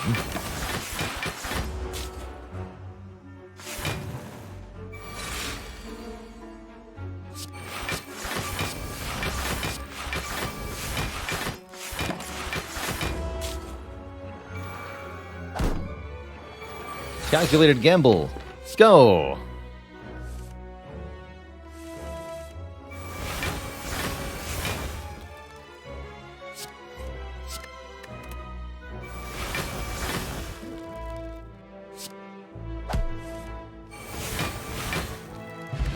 We love it. Zeknar, welcome, friends and raiders. You're joining us for some extra stupid nonsense today in the form of a Packmaster run. This modded character combines cards from all sorts of different mods, characters, you name it. And then we took Prismatic Shard on top of that for extra ridiculousness. The end result being a very bizarre mishmash of cards that's all about just breaking the game by making an infinite number of cards and then playing them.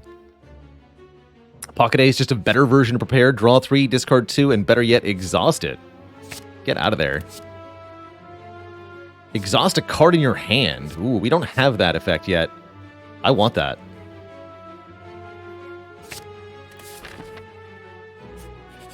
I want that. The real question is, can the deck kill Transient? I have no idea.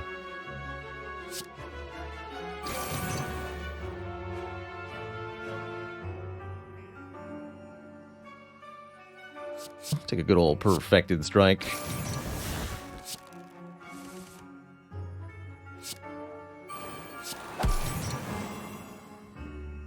Here's the imp.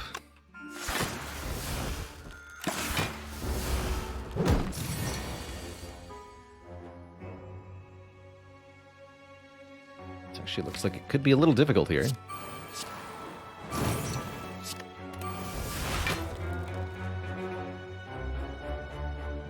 Like to the point where I might want to use the Fire Potion so that I can play Frost Prime.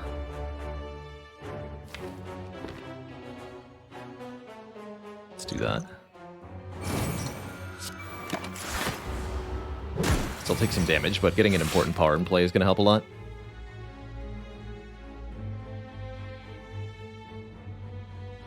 Don't actually get block for created cards yet, but now that Barrier Beacon is here, we might be able to just use that to do some hot nonsense.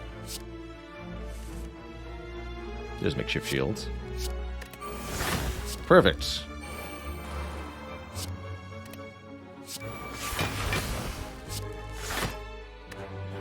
Please give me this back.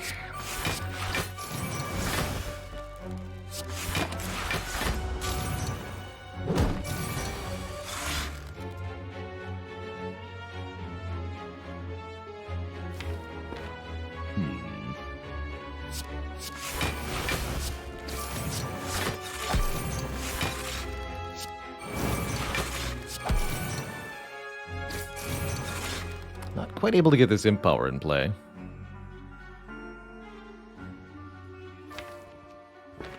Bummer.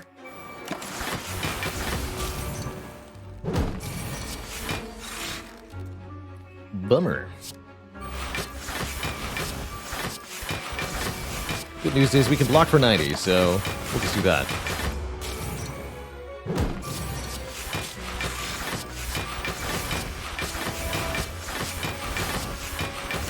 This card is ridiculous. We have Pyramid and it makes a copy of itself when you play it, so we can play it any number of times. Study. At the end of your turn, shuffle an Insight into the draw pile. That creates a card that exhausts. I'm going to go with yes, actually. This is amazing with the imps, too. Shoot it. Oh, there's Body Slam.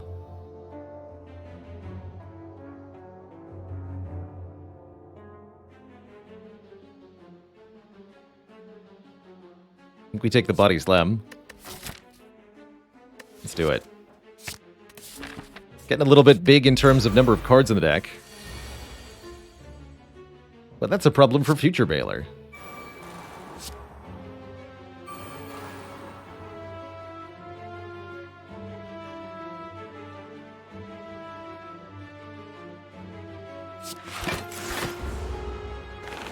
Card is created. Or exhausted. Need to make 30 block this turn.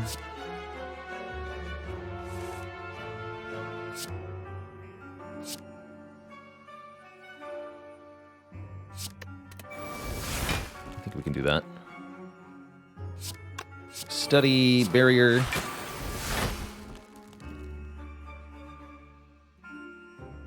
We can even sideboard. Sideboard an imp.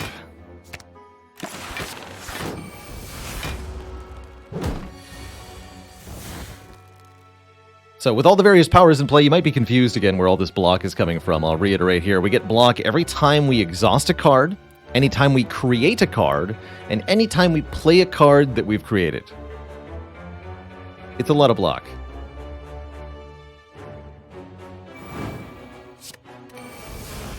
Also, every time we exhaust a card, we create a card, which will eventually exhaust.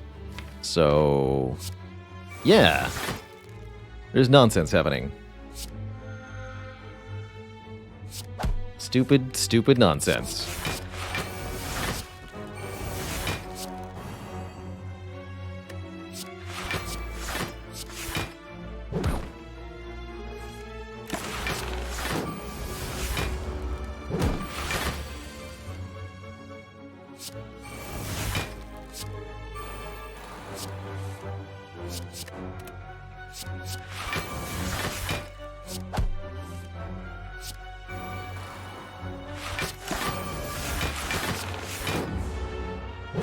Make all the block I want. If I consider trying all random packs on Packmaster, you're looking at it right now, Sarah Artemiel. That's what we're doing right now. And then we took a Prismatic Shard for extra random. The result is something uniquely stupid.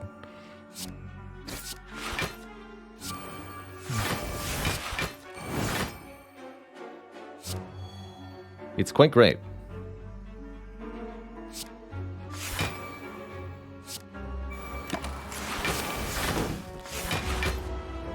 Only we hit a barricade? Don't worry, we can make one. All the imps. The imps are going wild. Love them imps.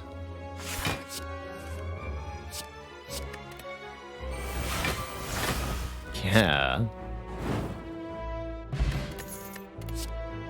Tail Flail. Random. Give all enemies block. Sword and Dagger. Add a Shiv to your hand. Cute. Put 2 cards from your discard pile into your hand. Don't end the turn, or make copies of an attacker power card. Oh, man. I want to be able to return things from the discard pile, but dual wield is pretty tempting here. Can't dual wield imps, not really, as they leave your hand as soon as they enter it. Dead Branch is a relic I feel like we'd have to skip. Be a sad time.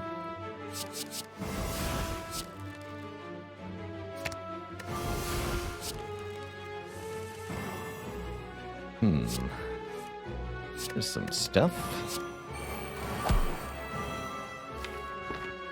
Please replenish. Calculated gamble. That's the main thing I want to be able to do with it.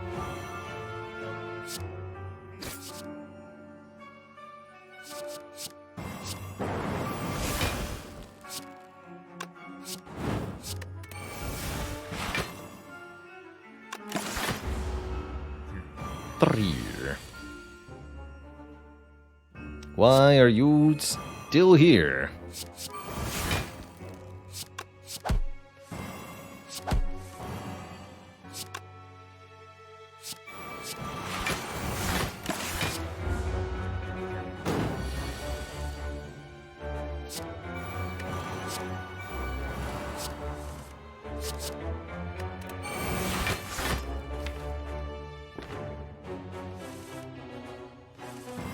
There's all the remaining powers. You're too late.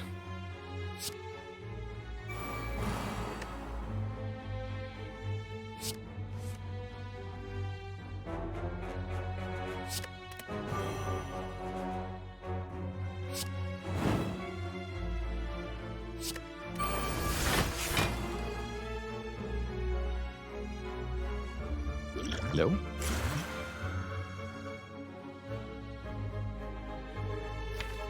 Oh, rubbish.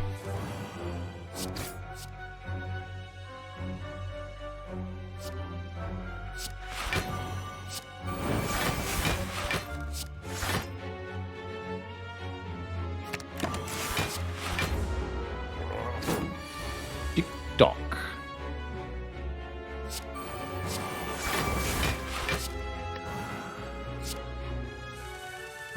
Here we go.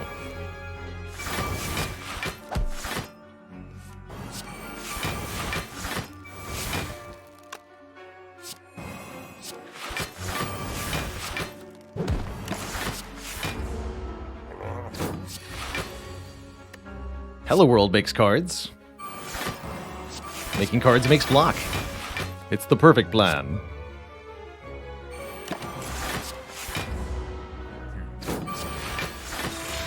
Souvenirs. Create a smite or safety in hand that draws a card. Brilliant. Should play this cardistry. Make one more room in hand here. Footwork.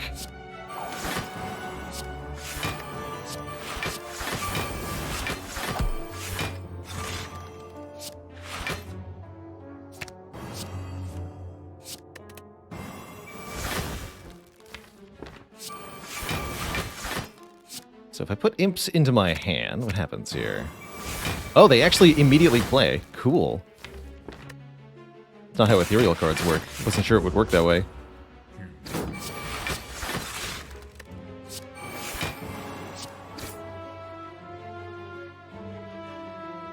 Gain a random upgraded strike that costs one less and exhausts.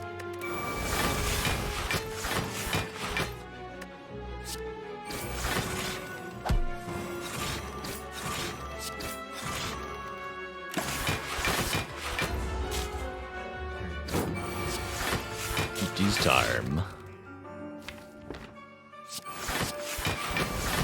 10 adjacent cards.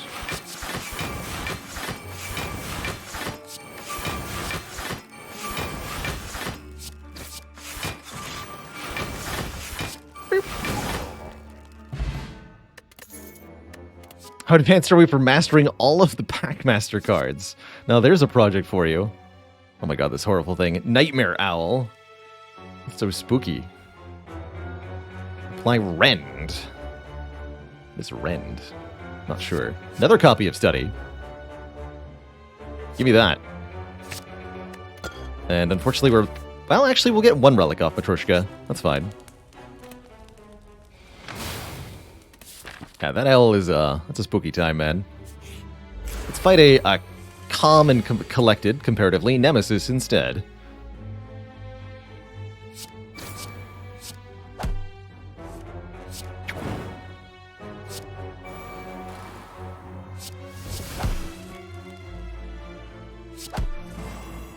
Cool.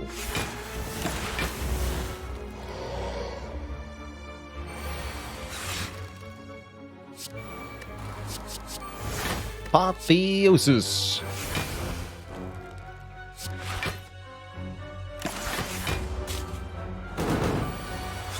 It's time for some imps.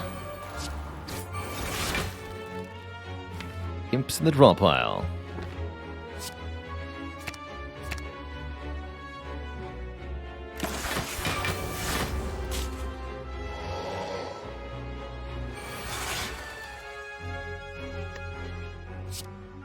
What do imps do? Imps are effectively self-playing little jerks.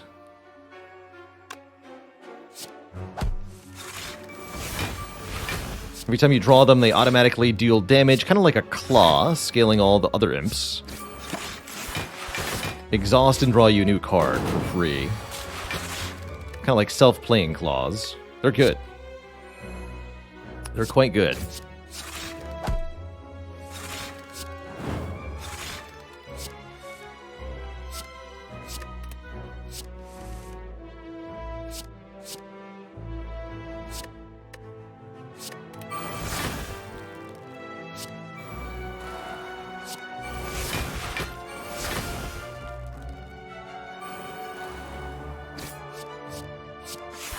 Striking Strike can discover itself? That seems powerful.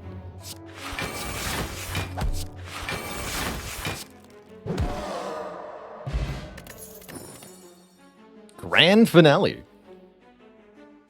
Start of each turn, modify a random card in hand. Gain a cannonball. 0 cost attack that says exhaust. I mean, yes.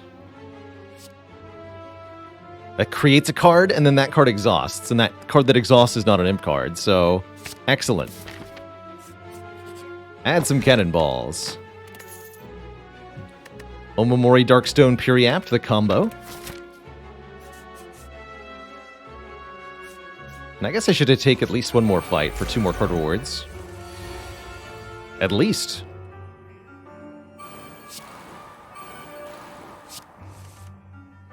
Pyratify. I think that's how you pronounce that. Doesn't matter.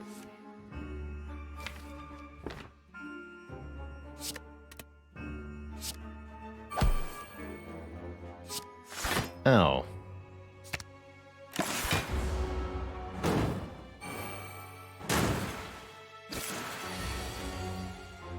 Oh god.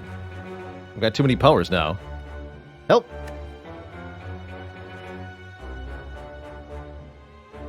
Well, this is an actual problem, too.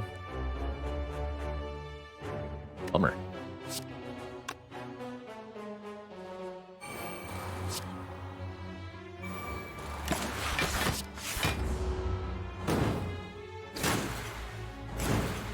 Meat is here to save us. Finally, Meat on the Bone doing something.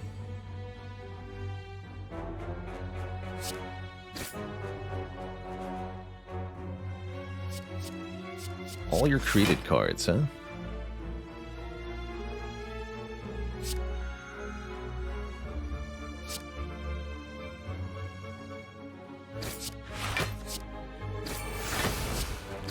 Okay, good.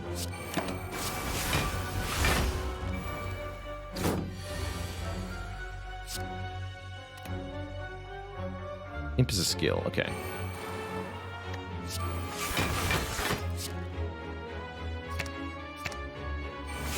Yeah, so the imps won't hurt us on the spikers, thankfully.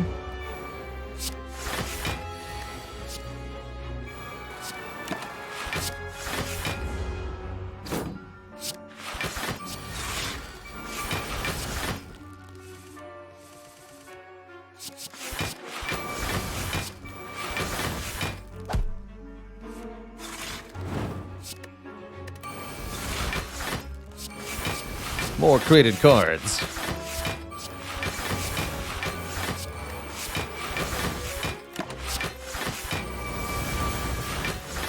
Oh, those add imps too, because dazes are created cards that aren't imps. So, yep, more imps when that happens.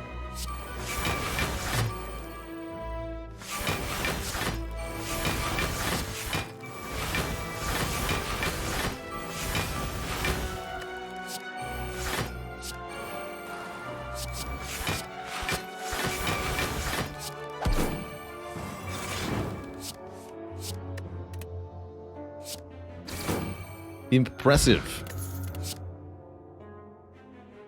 Block for each enemy in combat.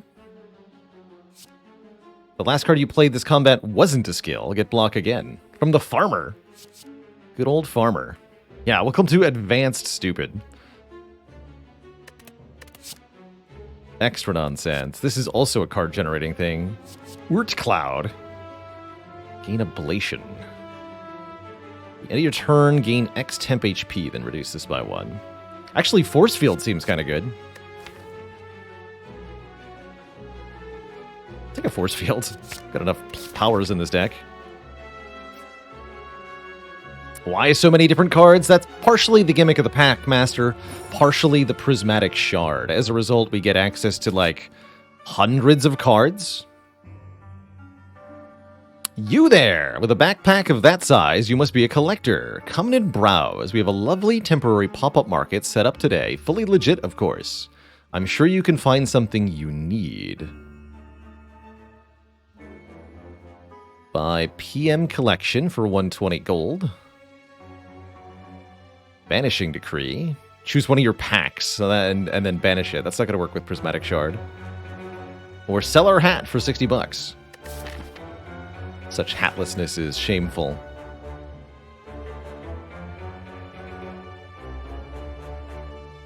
Each card from a random Packmaster booster. I think you get to choose each one at a time.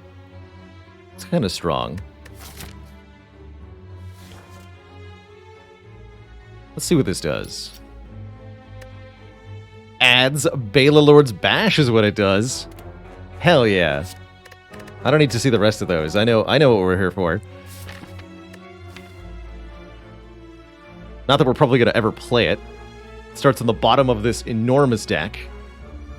And further does nonsense. But still, it's here. It's our card. I know I can take multiple cards. I don't want to. I got the only one that matters. Me.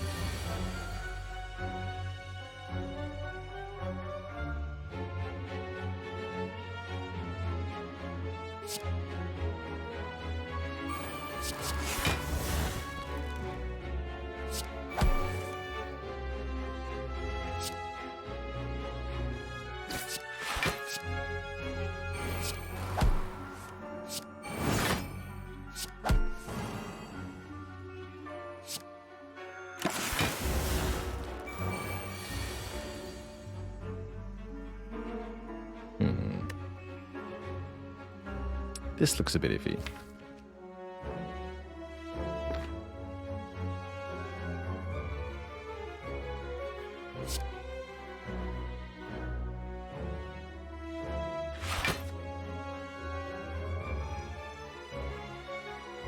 Crafty move here.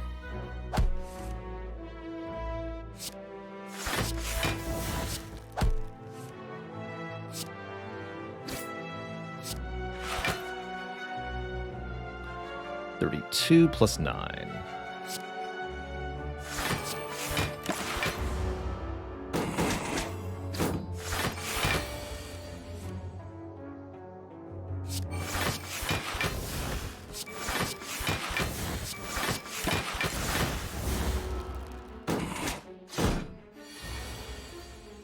Do you mind?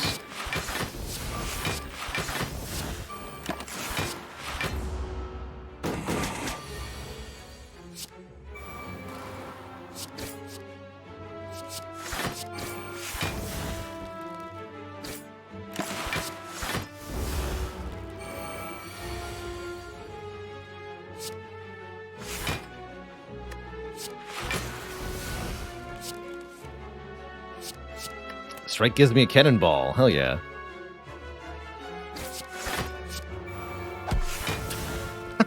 Love that animation. Good talk, good talk.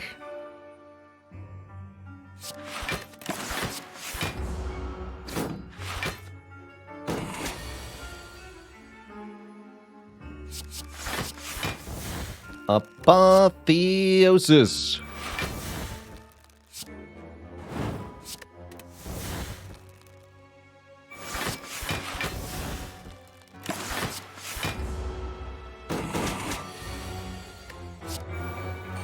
Alright, the imps are here. It's time for nonsense to occur.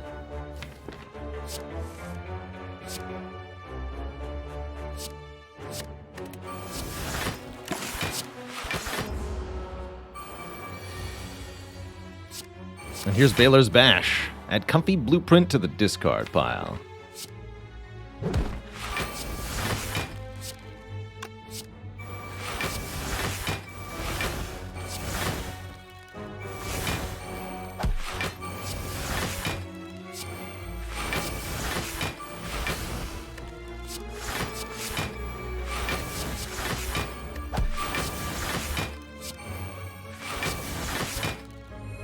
Put the cozy chair on the bottom of the deck. Your cards are played twice. They sure are.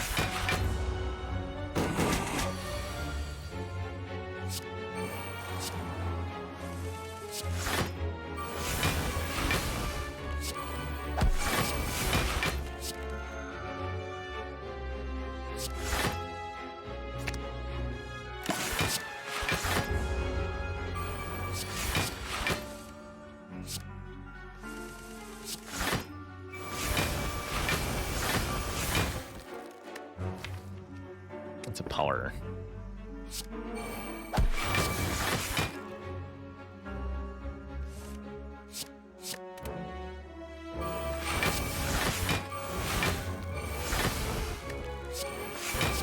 There it is.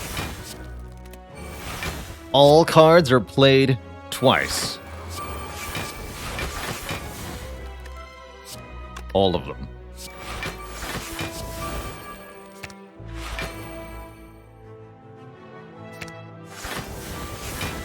Although the imp doesn't get played twice, apparently.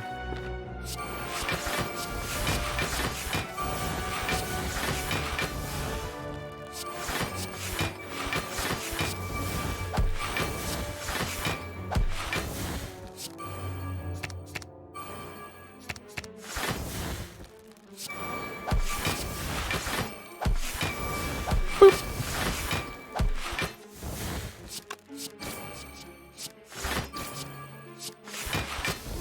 Wait, what? 2 additional damage for each different colored card played this combat. Oh. Deal 94. Twice. Get a Gurya, so we can now lift instead of resting for a card reward. Armaments could let us upgrade something in hand? What about Juggernaut? What about Juggernaut? Yeah, the Cannonball animation comes from the Blackbeard, I think he's called. One of the earliest character mods that was created for Slay the Spire. So bear in mind, that Cannonball animation is like 5 years old now. Alright, second chance at Transient. I still don't think we're going to be able to KO this thing. But we can try.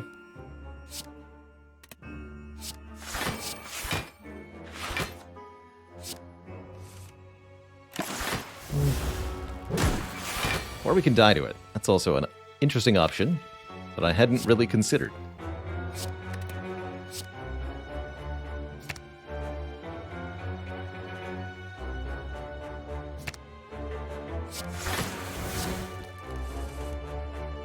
Here we go. Okay, with Barrier Beacon we should be fine.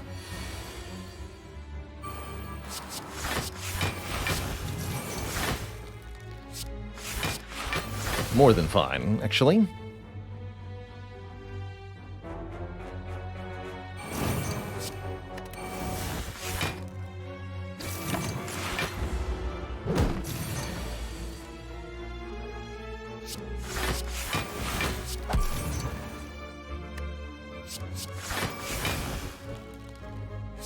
Body slam so I can get another power down.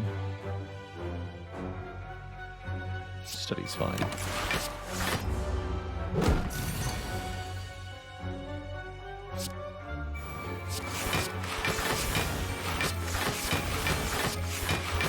25 block per barrier beacon.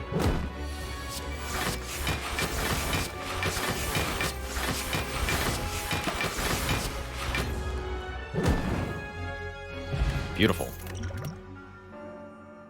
Drink a random common potion.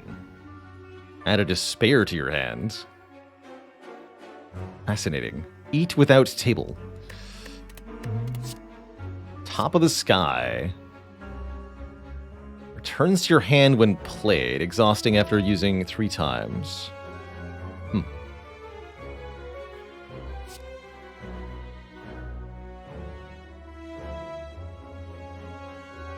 -2. Snecko Ale is not a common potion, it's a rare one. Stuff like Strength Potion, Dex Potion, Explosive Potion, Fire Potion, Flex Potion, Speed Potion, stuff like that. Alright, let's take one event here. Had enough combats. Remove 1 strike. And yeah, we'll sleep here. Get a card reward. Get some more health. Put a copy of the top card of your draw pile into your hand. That's really cool, especially since we can sometimes put a card on top of the draw pile. I like that. Alright, our first opponent here is going to be the Time Eater, who is definitely a bit of an obstacle for us. Time Eater limits the number of cards we can play each turn. And of course, that is a little bit awkward. But as long as we keep putting powers in play, all should be well. Thankfully, imps don't count as a card play. Duly noted.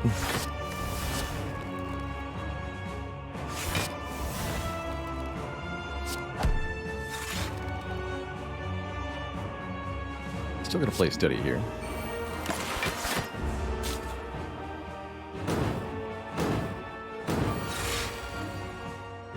1, 2, 3.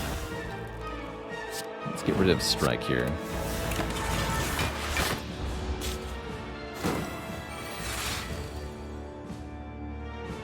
Striking strike.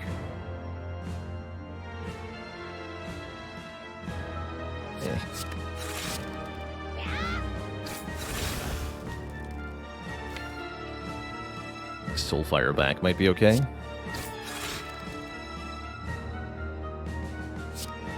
Get these out of my hands. This turn could be bad.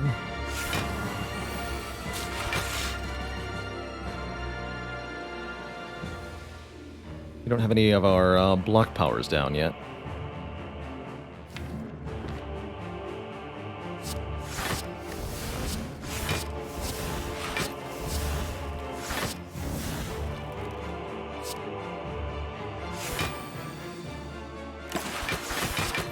Easy.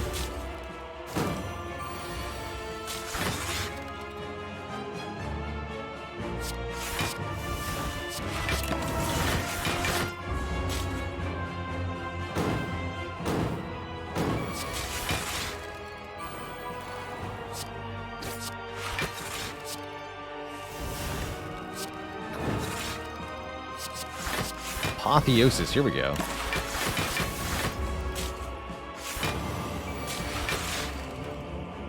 Big number.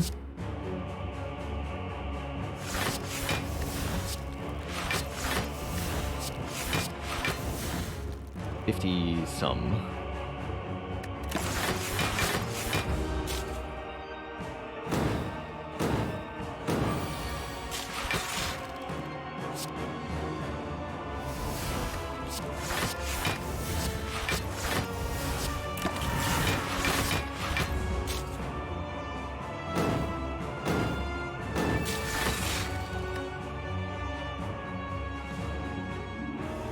This is purple. Why are you glowing?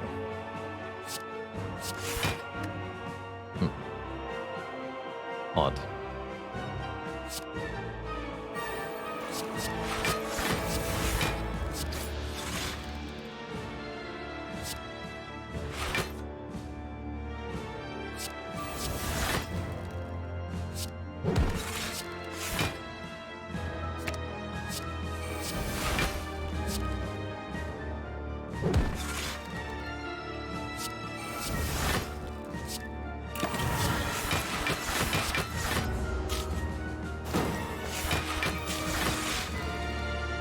Time Eater will return themselves back to half HP. Might want to just keep this Hand of Greed in play. Let's just do that.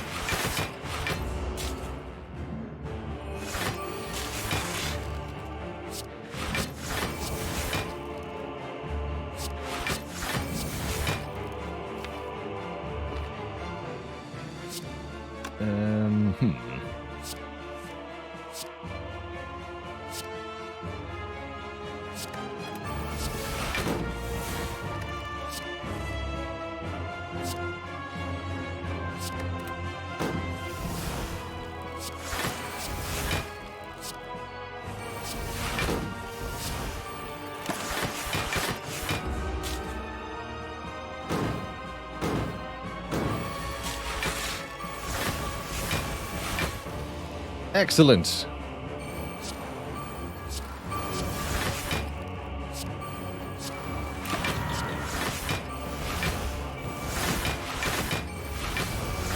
The blocking continues. Oh my goodness.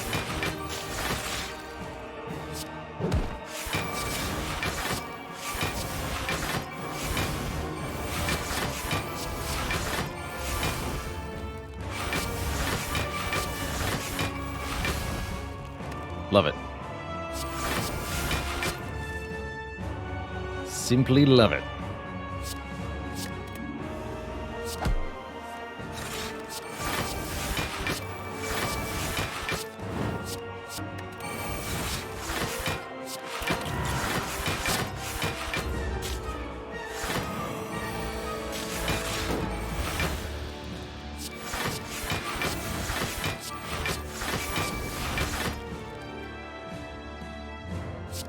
Boop. Bop. Thanks for the money, Time Eater. Smell you later. Now for Donu and Deka. We've actually managed to block successfully on turn 1, looks like. Pretty exciting.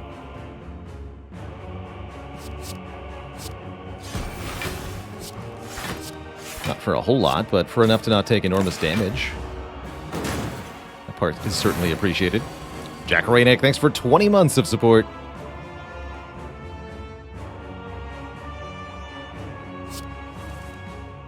Here we go.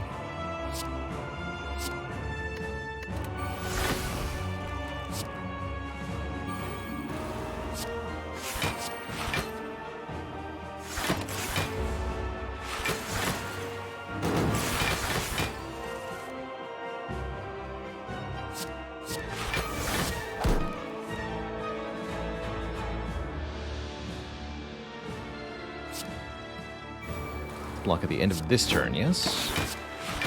Yes. So Study actually gives me immediate block as long as Makeshift Shield is in play. That's exciting.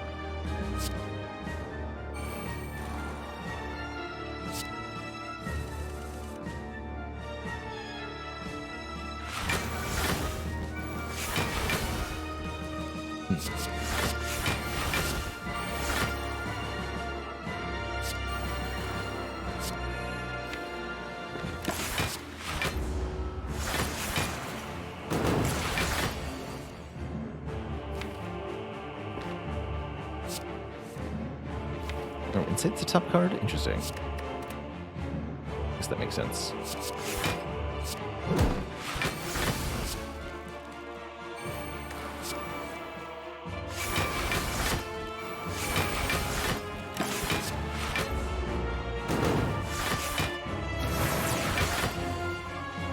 Imps plus Mind Blast. The power.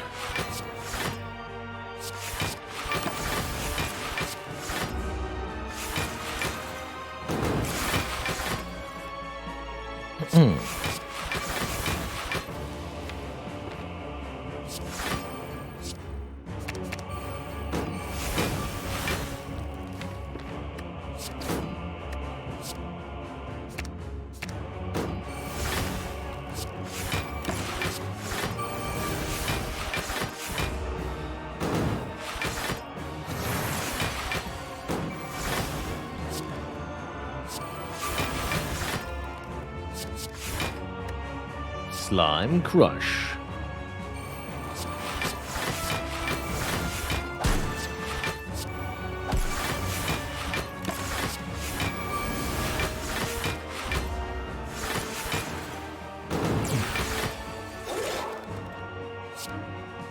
Spin to win.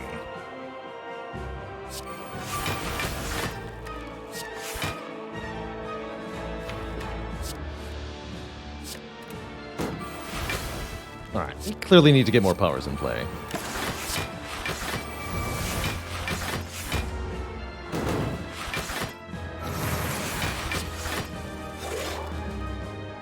Battle Hymn creates yet more cards.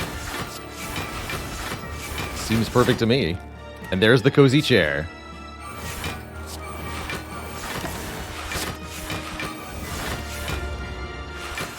Maximum power. Go.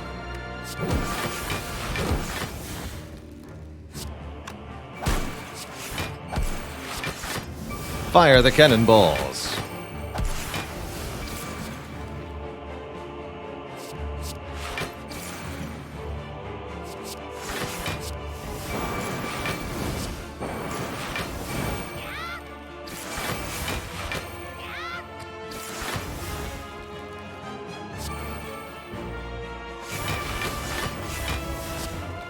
Double mirror.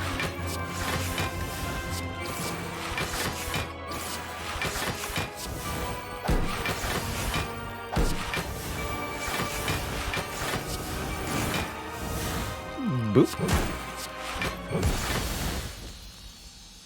Well, that got very silly. We seem to scale pretty well. Two thump, a deep pulsing dread can be felt throughout the room. Is this the heart of the Spire, the source of all this coziness? Who knows what the pack will hold next? You deal 2396 damage. Dang. Yeah, I'm not expecting Beat of Death to be too much of a problem, but I suppose it could be.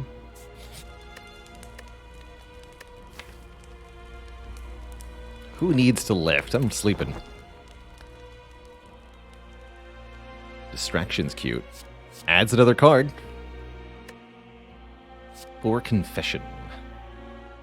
Whenever you take damage or lose health, deal damage equal to your confession to all enemies. Misumi Kitsune asks, what does that damage number versus the heart mean? That is your score at the current point of the run. You get points for beating elites and bosses without taking damage. Points for accomplishing certain things, like getting 25 relics.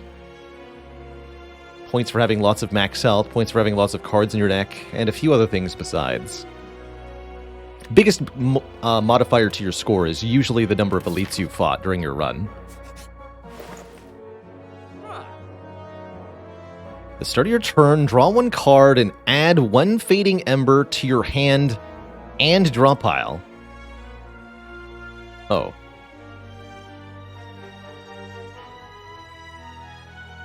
Well, that makes more cards. I like it.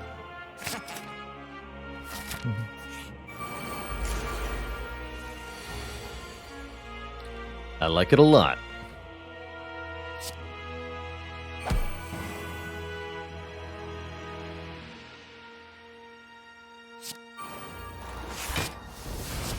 So you guys can't really touch me. That's convenient.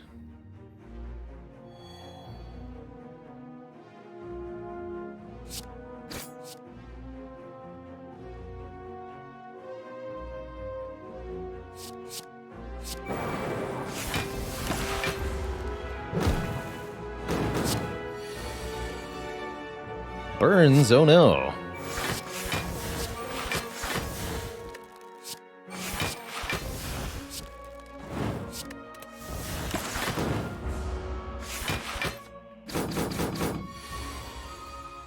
This turn could be a slight issue.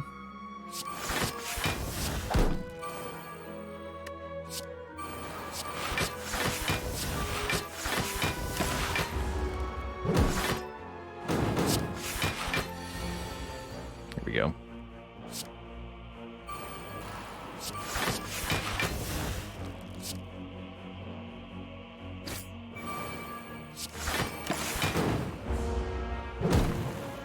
-2 strength.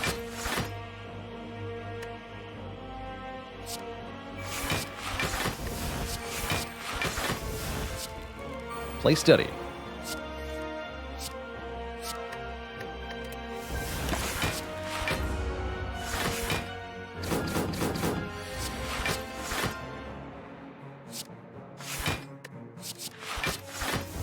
You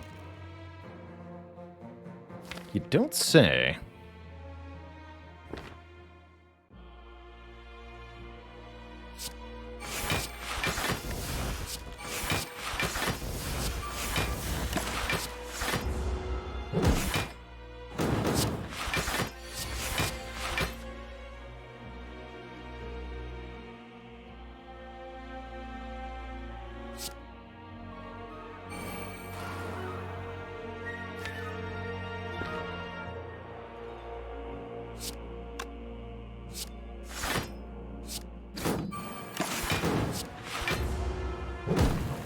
-3 strength. And so it goes. Let's, gamble. Just for fun.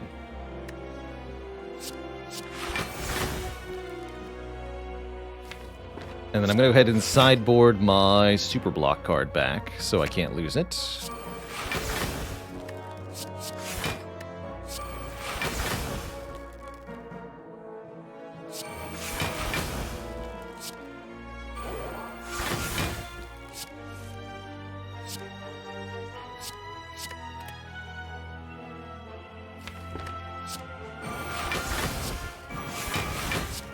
Sure, let's just do this.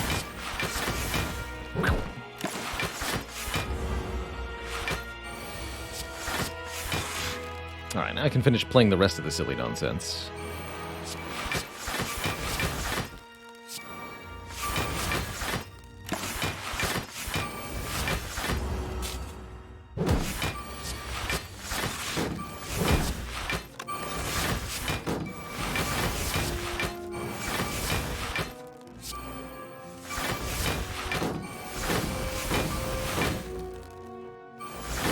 They're so beautiful.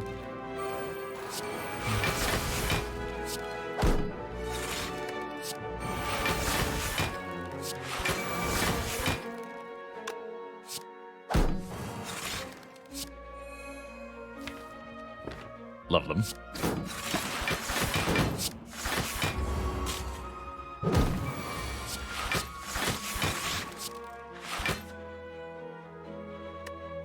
All too much.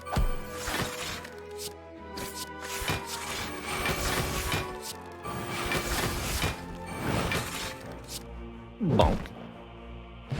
Well, that went swimmingly. Only the heart remains, and I think we'll have a no problem. Scry 4. Gain block for each card you discard. That's kind of cool. Flow. When you flow, you may discard any number of cards. Draw that many at the start of your next turn. So delayed calculated gamble. Or fortify. Modify a block card. Yeah. Flow's not bad. Curtain's more immediately useful. Let's try flow. Let's go with the flow. And I'll keep Blessing of the Forge over this Strength Potion.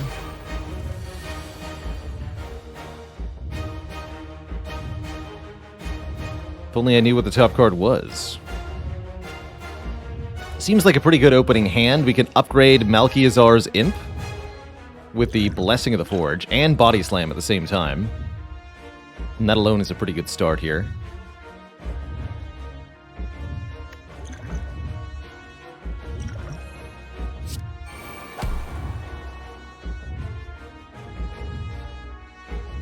What do you got? Cardistry, okay. It's kind of sad.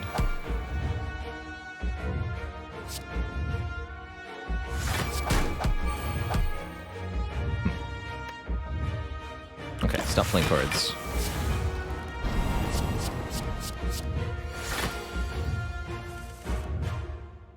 To make some block happen, and we have to make it happen fast. Good news is, Virtue removes all these stinky debuffs right away. No weak, vuln, or frail for us.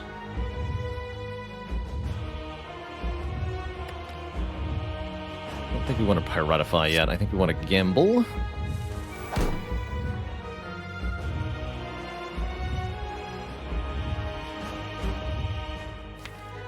Force Field replenish the gamble.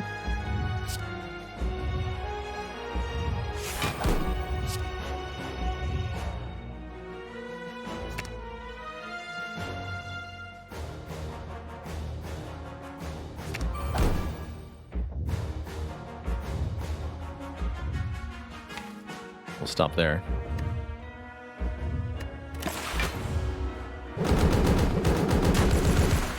So plated armor goes away, unfortunately.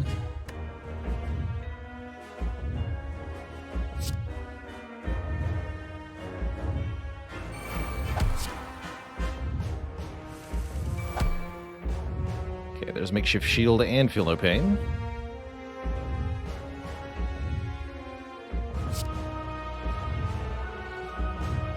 Fine. We'll take some serious damage this turn with only Orichalcum to protect us, but we have the Fairy in a bottle. Life is good.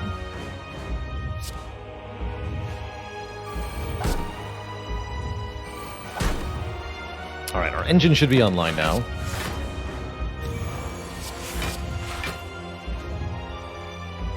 Perfect.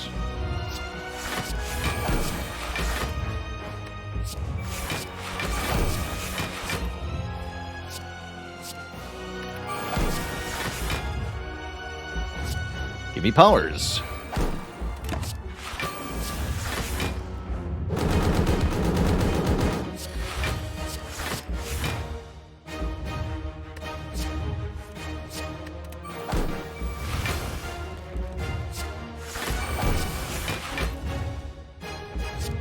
There's some stuff I don't want.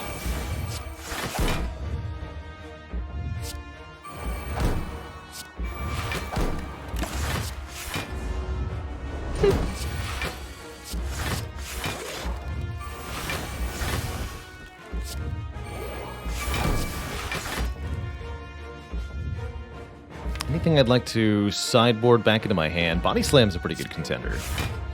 Can do big damage with that at least. But it does behoove us to keep some of these cards around.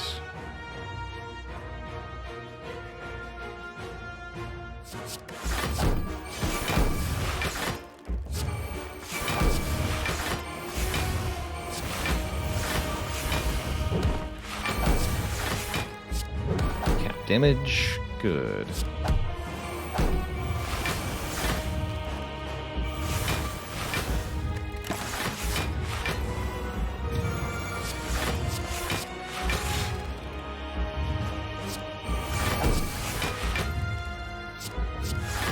Another body slam, nice.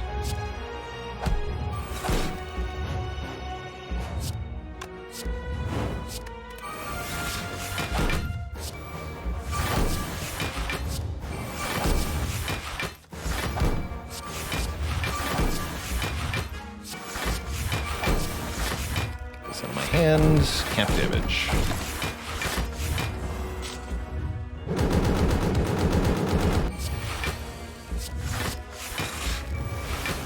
Yeah.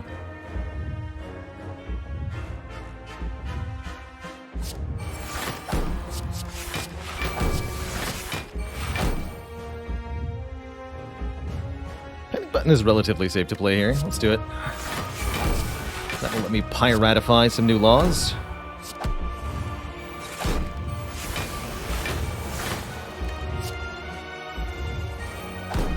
Imptacular.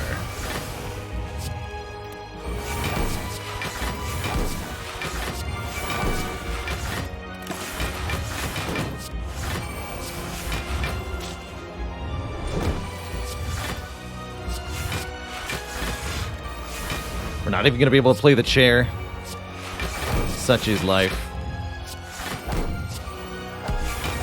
At least we have cannonballs.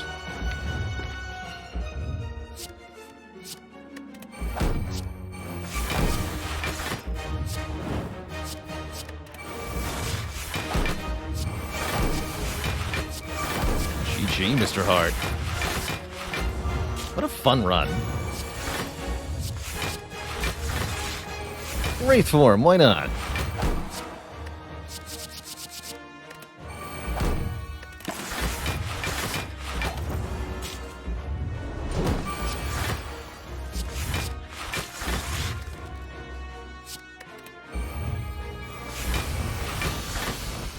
Impeccable. GG. GG, Twitch chat. What an absurd time. The believers get paid out. GG. GG Twitch chat.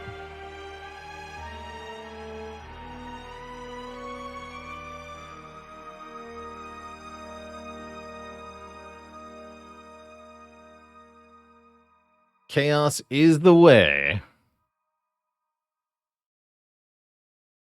GG, and congratulations to all the winners there. GG. The Pac-Man. All those imps, it really felt like a Monster Train run, didn't it? GG. Fastest run in the West. A mere 2.5 hours. 20, 30, 50. Dave Vigilante says, I made the Monster Hunter pack, and it's always fun watching people play. That's great. Shame we didn't get to do more hunting knife. I'd really like to see some of the other, the boss cards especially. Like, what is the special card for the heart? What do you get if you kill the heart with a hunting knife? I gotta know. I know that doesn't even work, but I need to know anyway. GG. Is that one gonna go on the YouTube? Almost assuredly. That one is going to go on the YouTube. What a delight to visit a modded character and to have it go so absurdly. All the better. Wow, there's a loud plane.